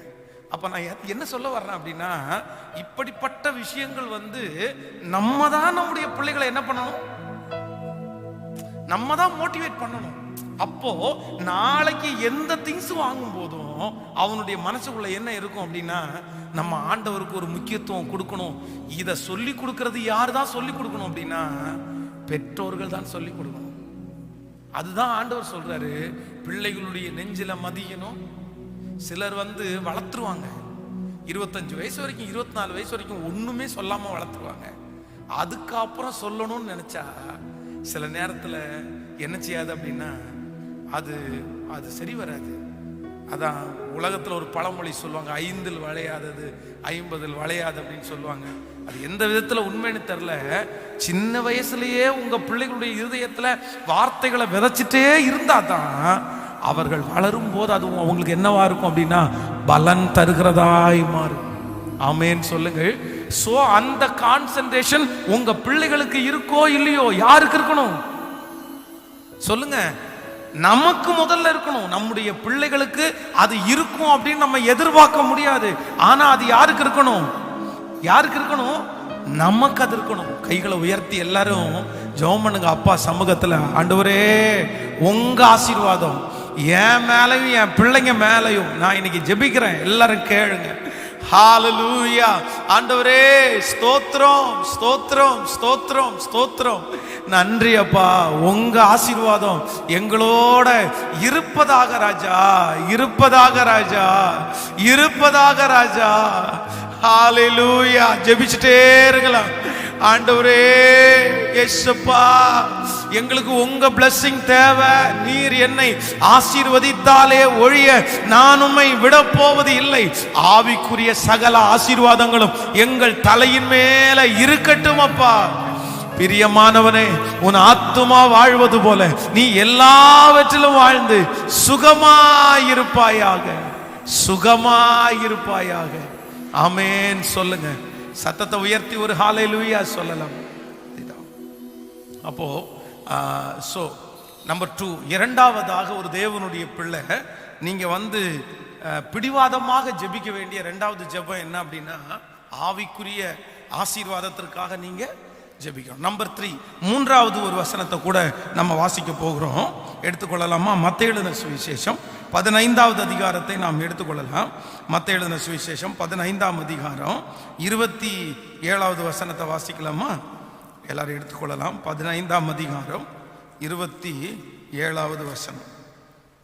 15ஆம் அதிகாரம் 27வது வசனத்தை நம்ம வாசிக்க போகிறோம். அதற்கு அவள், மெய்தான் ஆண்டவரே, ஆகிலும் நாய்க்குட்டிகள் தங்கள் எஜமானின் மேஜையிலிருந்து விழும் துணிக்கைகளை தின்னுமே என்ன. நீங்கள் அதற்கு முன்பாக 24வது வசனத்திலிருந்து வாசிக்கலாம். அதற்கு அவர் காணாமற் 23லிருந்து வாசிக்கலாமா? அவளுக்கு பிரதி உத்தரமாக அவர் ஒரு வார்த்தையும் சொல்லவில்லை. அவருடைய சீசர்கள் இவள் நம்மை பின்தொடர்ந்து கூப்பிடுகிறாளே, இவளை அனுப்பிவிடும் என்று அவரை வேண்டிக் கொண்டார்கள். அதற்கு அவர், காணாமற் போன ஆடுகளாகிய இஸ்ரவேல் வீட்டாரிடத்திற்கு அனுப்பப்பட்டேனே அன்றி மற்றபடி அல்லவென்றார். அவள் ஆண்டவரே எனக்கு உதவி செய்யும் என்று அவரை பணிந்து கொண்டார். அவர் அவளை நோக்கி, பிள்ளைகளின் அப்பத்தை எடுத்து நாய்க்குட்டிகளுக்கு போடுகிறது நல்லதல்ல என்றார்.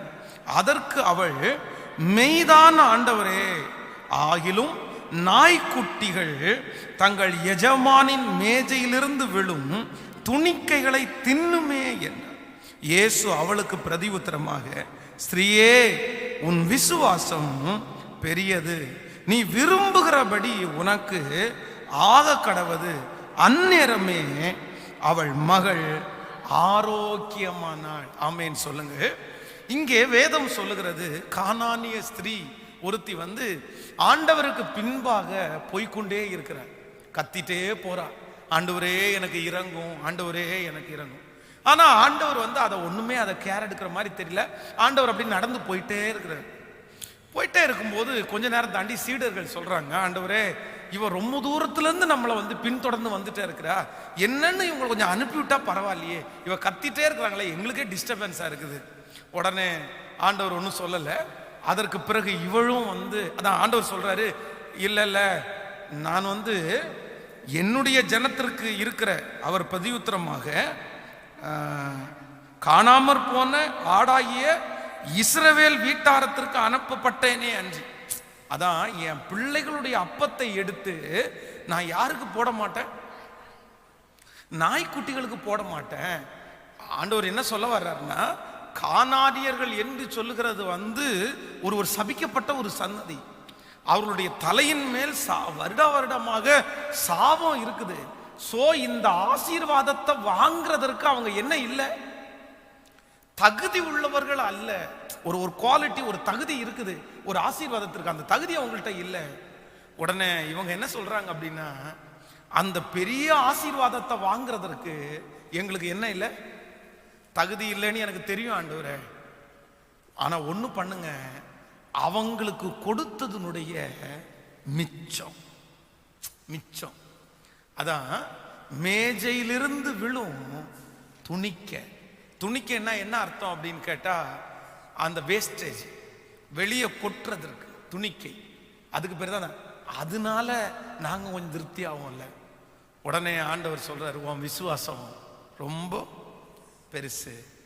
அந்நேரமே அவ என்ன காரியத்திற்காக ஆண்டோடத்துல வந்தாலோ அந்த காரியத்துக்கு உடனே என்ன கிடைச்சிச்சு அப்படின்னா நம்பர் 3, மூன்றாவது, நம்ம ஆண்டவருடைய சமூகத்தில் பிடிவாதமாய் ஜெபிக்க வேண்டிய மூன்றாவது ஜெபம், நான் தகுதி இல்லதான், ஆனா என்ன தகுதி சொல்லுங்க, என்ன தகுதி படுத்துங்க. நீங்க தகுதி இல்லாதவங்க தான், ஆனா என்ன தகுதிப்படுத்துறதற்கு உங்களால. நான் தகுதி இல்லை ஆண்டவரே, நான் தப்பு பண்ணிருக்கிறேன், எங்க முன்னோர்கள் தப்பு பண்ணிருக்காங்க, என்னென்னமோ நடந்திருக்குது, இந்த ஆசீர்வாதத்துக்கு நான் தூரம் ஆனவங்க தான், முடவன் கொம்பு தேனுக்கு ஆசைப்படுற மாதிரி தான் என் லைஃப். ஆனா என்னை தகுதிப்படுத்துறதற்கு உங்களால முடியும் ஆண்டவரே. அல்லேலூயா. 3 விதமான ஜெபத்தை குறித்து இன்றைக்கு ஆண்டவர் பேசினார். ஒரு தேவனுடைய பிள்ளை பிடிவாதமாய் ஜெபிக்க வேண்டிய 3 ஜெபங்கள். நம்பர் 1, முதலாவதாக ஆண்டவருடைய இரக்கத்திற்காக நம்ம என்ன பண்ணணும்னா பிடிவாதமா நம்ம ஜெபிக்கணும். நம்பர் 2, ரெண்டாவது ஆண்டவருடைய ஆசீர்வாதத்திற்காக, ஆவிக்குரிய பிளஸிங், ஸ்பிரிச்சுவல் பிளஸிங்காக நம்ம விடாப்பிடியாக பிடிவாதமா நம்ம என்ன பண்ணணும் அப்படின்னா ஜெபிக்கணும். நம்பர் 3, மூன்றாவது தகுதிக்காக ஆண்டவருடைய சமூகத்தில் எப்படி பண்ணணும்னா பிடிவாதமா ஜெபிக்கணும். என்ன தகுதிப்படுத்தும் ஆண்டவரே. அல்லேலூயா. விட்டுறாதீங்க. நிறைய பேர் நீங்கள் இந்த சத்தியத்தை கேட்பீர்கள். இந்த வருஷம் முடிகிறதுக்குள்ள எப்படியாவது ஆண்டவருடைய சமூகத்தில் இரக்கத்தை சம்பாதிங்க. ஆண்டவர் உங்களோடு பெரிய காரியத்தை கர்த்தர் செய்வார். அவர் எருசலேமை ஸ்திரப்படுத்தி அதை புகழ்ச்சியாக்கும் வரைக்கும் அவரை அமர்ந்திருக்க, அந்த எருசலேமேன்ற இடத்துல உங்க பேரை போட்டுக்குங்க. அவர் பென்சை ஸ்திரப்படுத்தி அவனை புகழ்ச்சியாக்கும் வரைக்கும் அவரை அமர்ந்திருக்க விடாதிருங்கள். உங்க பேரை போட்டு இந்த வசனத்தை ஒரு டைம் சொல்லுங்க பார்க்கலாம். அவர் பென்சை ஸ்திரப்படுத்தி பூமியிலே புகழ்ச்சியாக்கும் வரைக்கும் அவரை, இன்னொரு டைம் சொல்லுங்க, அவர் சிட்டி சர்ச் ஆஃப் காடை ஸ்திரப்படுத்தி பூமியிலே அதை புகழ்ச்சியாக்கும் வரைக்கும் அவரை அமர்ந்திருக்க விட மாட்டேன். ஹல்லேலூயா. ஆமோதிக்கிறீங்களா? எத்தனை பேர் விடாப்பிடியா ஜெபிக்க போறீங்க? எத்தனை பேர் பிடிவாதமா ஜெபிக்க போறீங்க? பிடிவாதமா ஜெபிக்கலாமா? ஜெபிக்கிறது நியாயமா? கண்டிப்பா நியாயம். கர்த்தருக்கு சித்தமான அடுத்த வாரத்துல நம்ம எதற்கெல்லாம் பிடிவாதமா ஜெபிக்க கூடாது அப்படின்றத நம்ம தியானிப்போம். ஆண்டதற்காக வழித்திருப்பார். ஸோ இன்னைக்கு நம்ம எல்லாருமே இதை தொடர்ந்து ஃபாலோ பண்ண போறோம். இன்னைக்கு உங்களுடைய வாழ்க்கையில் ஏதாவது ஒரு காரியத்தோட நீங்க வந்திருப்பீங்க. நான் சொல்றேன், உட்காருங்க. ஆண்டவரால முடியாதது எதுவுமே இல்லை. ஆமே. நான் நம்முடைய ஃபர்ஸ்ட் திருச்சபை கட்டும் போது இந்த ஜெபத்தினுடைய பதில ஒரு நாளிலே பார்த்துருக்கிறேன். ஒரே நாளில், அதான் காலையிலிருந்து சாயந்தரம் வரைக்கும் சபை திறந்து கிடக்குது. இந்த மாதிரி கட்ட முடியல, காசு எதுவுமே இல்லாத ஒரு சூழ்நிலை. அந்த நேரத்தில் வீட்டில் அடக்கி போய் கலங்காதே மகனே என்கிற பாடலை என்னுடைய டேப் ரெக்கார்டில் ரிப்பீட் போட்டு விட்டுட்டு பல மணி நேரம் அழுதுட்டே இருக்கிறேன். அந்த டைம் பாட்டுக்கு அந்த பாட்டை பாட பாட அழுது ஜோம் பண்ணிட்டே இருக்கிறேன். உண்மையிலே 4 மணிக்கு 4:30 மணிக்கு கதவு தட்டுறாங்க. கரெக்டாக பார்த்தீங்க அப்படின்னா ஒரு இன்ஜினியர் ஆண்டவர் அனுப்புறாரு. அடுத்த நாளையிலிருந்து அந்த வேலை செய்யப்பட்டு பூர்த்தியாக்கப்பட்டுச்சு. அப்ப நம்ம ஜெபத்திற்கு ஆண்டவர் பதில் கொடுக்கிறவர். நம்முடைய ஜெபத்தை ஆண்டவர் கேட்கிறவர். ஆண்டவர் ஜெபத்தை கேட்கிறவர். ஆமேன்னு சொல்லுங்கள். திருநெல்வேலியில் இந்த அம்மாவுடைய சம்பவ சாட்சி உங்களுக்கு சொல்லி இருக்கிறேன். கணவனா ரட்சிக்கப்படாதவர், திருச்சபைக்கு போறதை எதிர்ப்பு தெரிவிப்பவர். கடைசியில் இவங்க ஒரு நாள் திருச்சபைக்கு போயிட்டு வரும்போது அவருடைய கணவனார் சூசைட் பண்ணிட்டாரு. கழுத்துல கயிறை கட்டி ஃபேன்ல தொங்குனாரு. ரொம்ப உடல் பருமனானவர். இவங்க வீட்டில் பார்த்தா கதவு பூட்டி இருக்குது. ஜன்னல் வழி பார்த்தா கணவனார் தூக்கில் தொங்கிட்டு இருக்கிறாரு.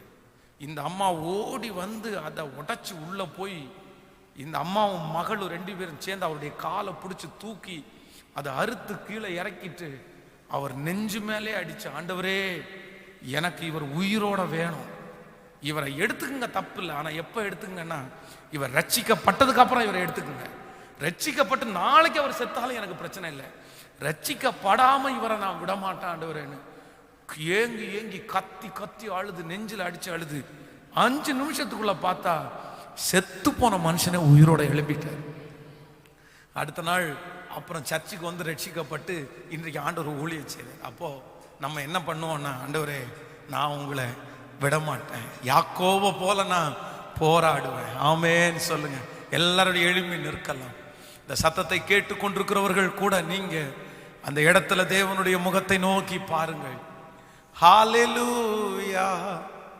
நன்றி ஆண்டவரே, நீர் எங்களுக்கு இரக்கம் செய்யும் வரை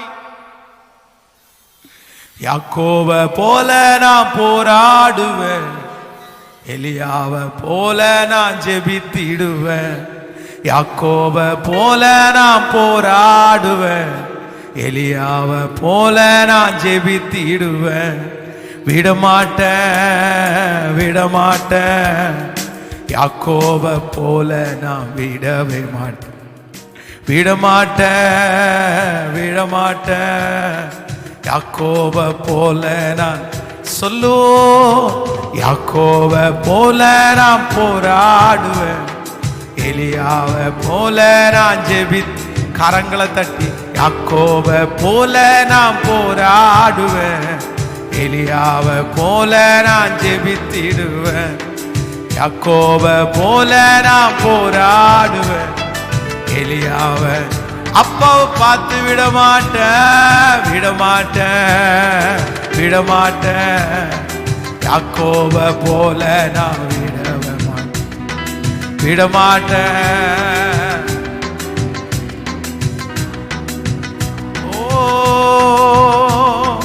அன்னாள போல ஜெபித்திடுவேன், அன்னாழ போல ஆலயத்தில் தினமும் ஜெபித்திடுவேன். என் துக்கம் சந்தோஷமா மாறுவர ஜெபித்திடுவேன், என் துக்கம் சந்தோஷமா மாறுவர ஜெபித்திடு. இப்ப சொல்லுவோம் விடமாட்டேன் விடமாட்டேன். ஆண்டவரே நீர் எங்களை சிறப்படுத்துகிற வரைக்கும், நீர் எங்களோடு கூட இருக்கிற வரைக்கும், ஓ யாக்கோபை போல நான் போராடுவேன், எலியாவை போல நான் ஜெபித்திடுவேன். யாக்கோபை போல நான் போராடுவேன், எலியாவை போல நான் ஜெபித்திடுவேன். இயேசுவே இயேசுவே என்ன தகுதிப்படுத்துகிற வரைக்கும்,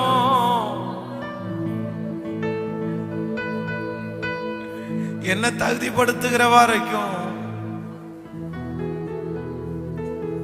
என்ன தகுதிப்படுத்துகிற வரைக்கும். ஓ ஹல்லேலூயா. சத்தம் போட்டு நீர் இறங்காம வேற யார் எனக்காக இறங்க முடியும்?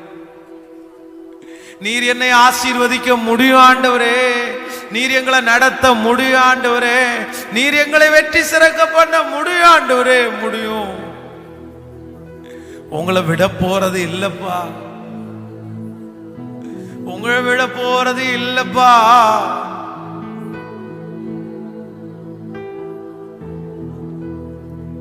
உங்களை விட போறது இல்ல,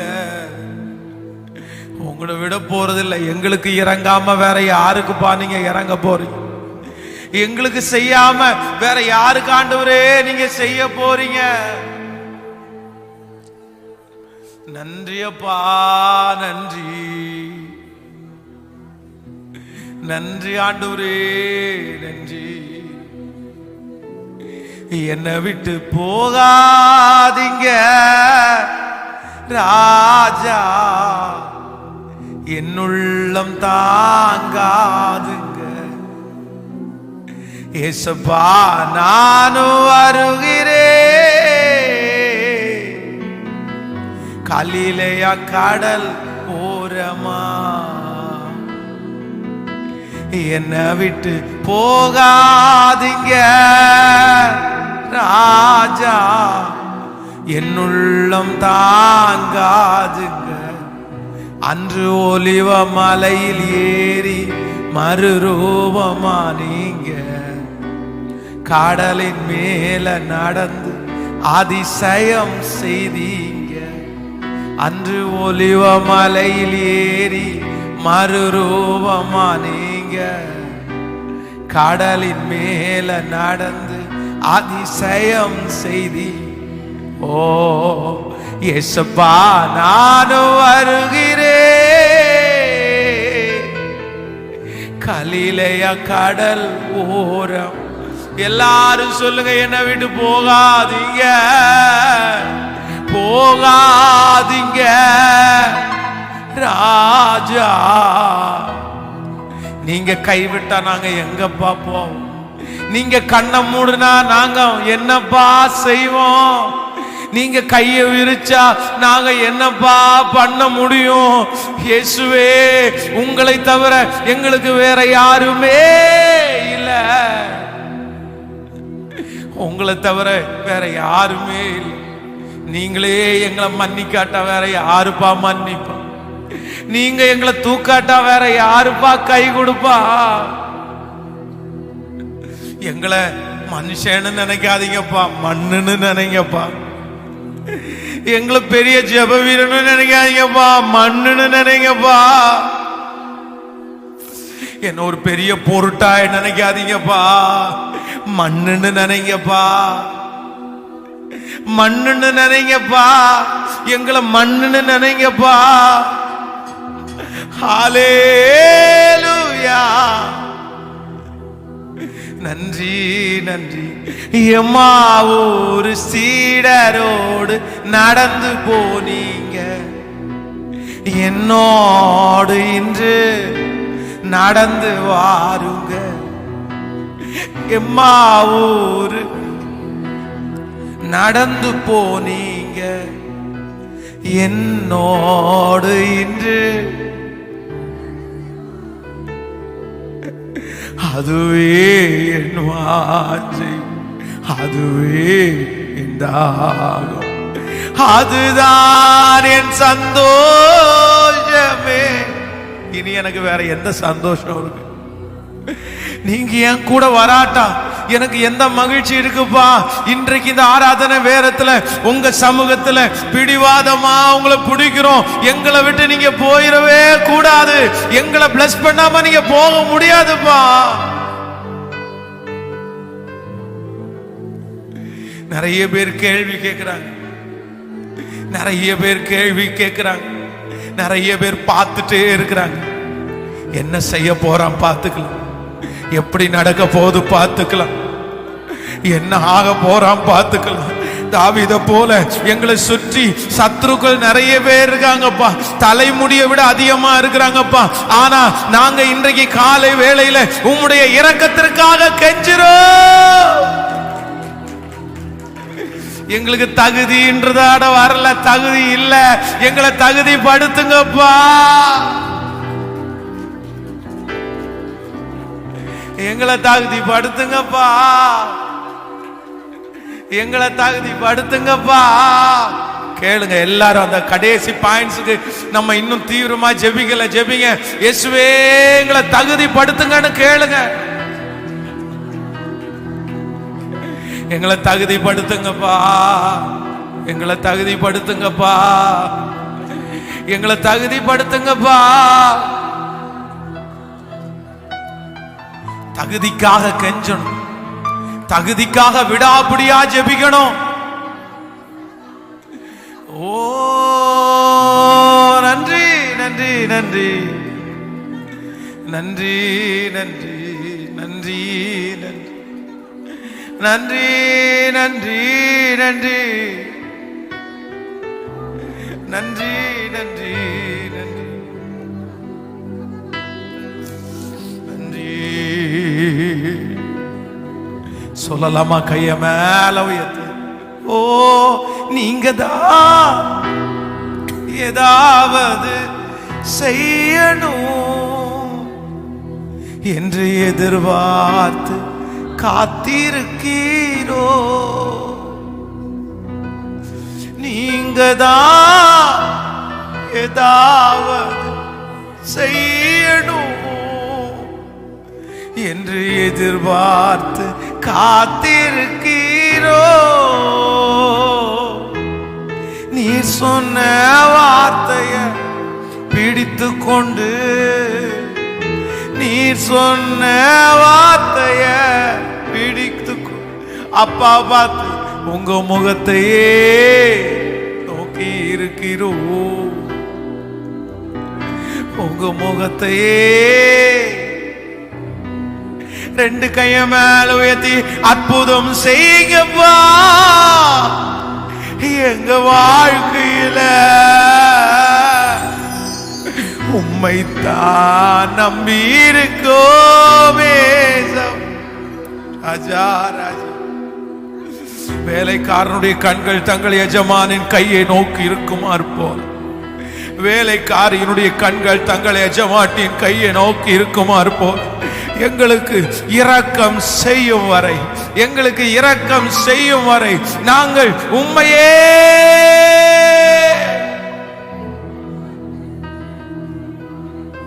உம்மையே உம்மையே உம்மையே உம்மையே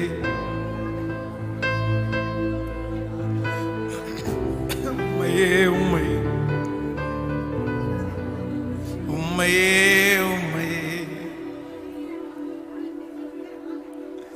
உம்மையே உம்மையே உம்மையே உம்மையே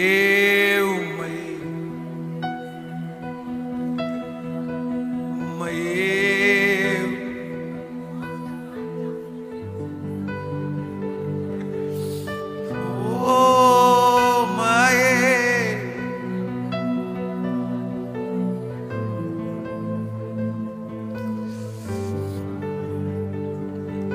இரக்கத்தை சம்பாதிக்கிறதுக்கு நாங்க பிடிவாதமா ஜெபம் பண்ணுவோம் ஆண்டவரே. உங்க ஆசீர்வாதத்திற்காக நாங்க பிடிவாதமா ஜெபம் பண்ணுவோம் ஆண்டவரே. நீர் எங்களை தகுதிப்படுத்தணுன்றதற்காக நாங்க பிடிவாதமா ஜெபம் பண்ணுவோம் ஆண்டவரே. அந்நியர் தான், பரதேசிகள் தான், ஆனா உங்க ஆசீர்வாதத்தை டைரக்டா வாங்குற அளவுக்கு உங்க ஜனமா மாத்துறதற்கு உங்கள்கிட்ட பிடிவாதமா நாங்க ஜெபம் பண்ணுவோம்.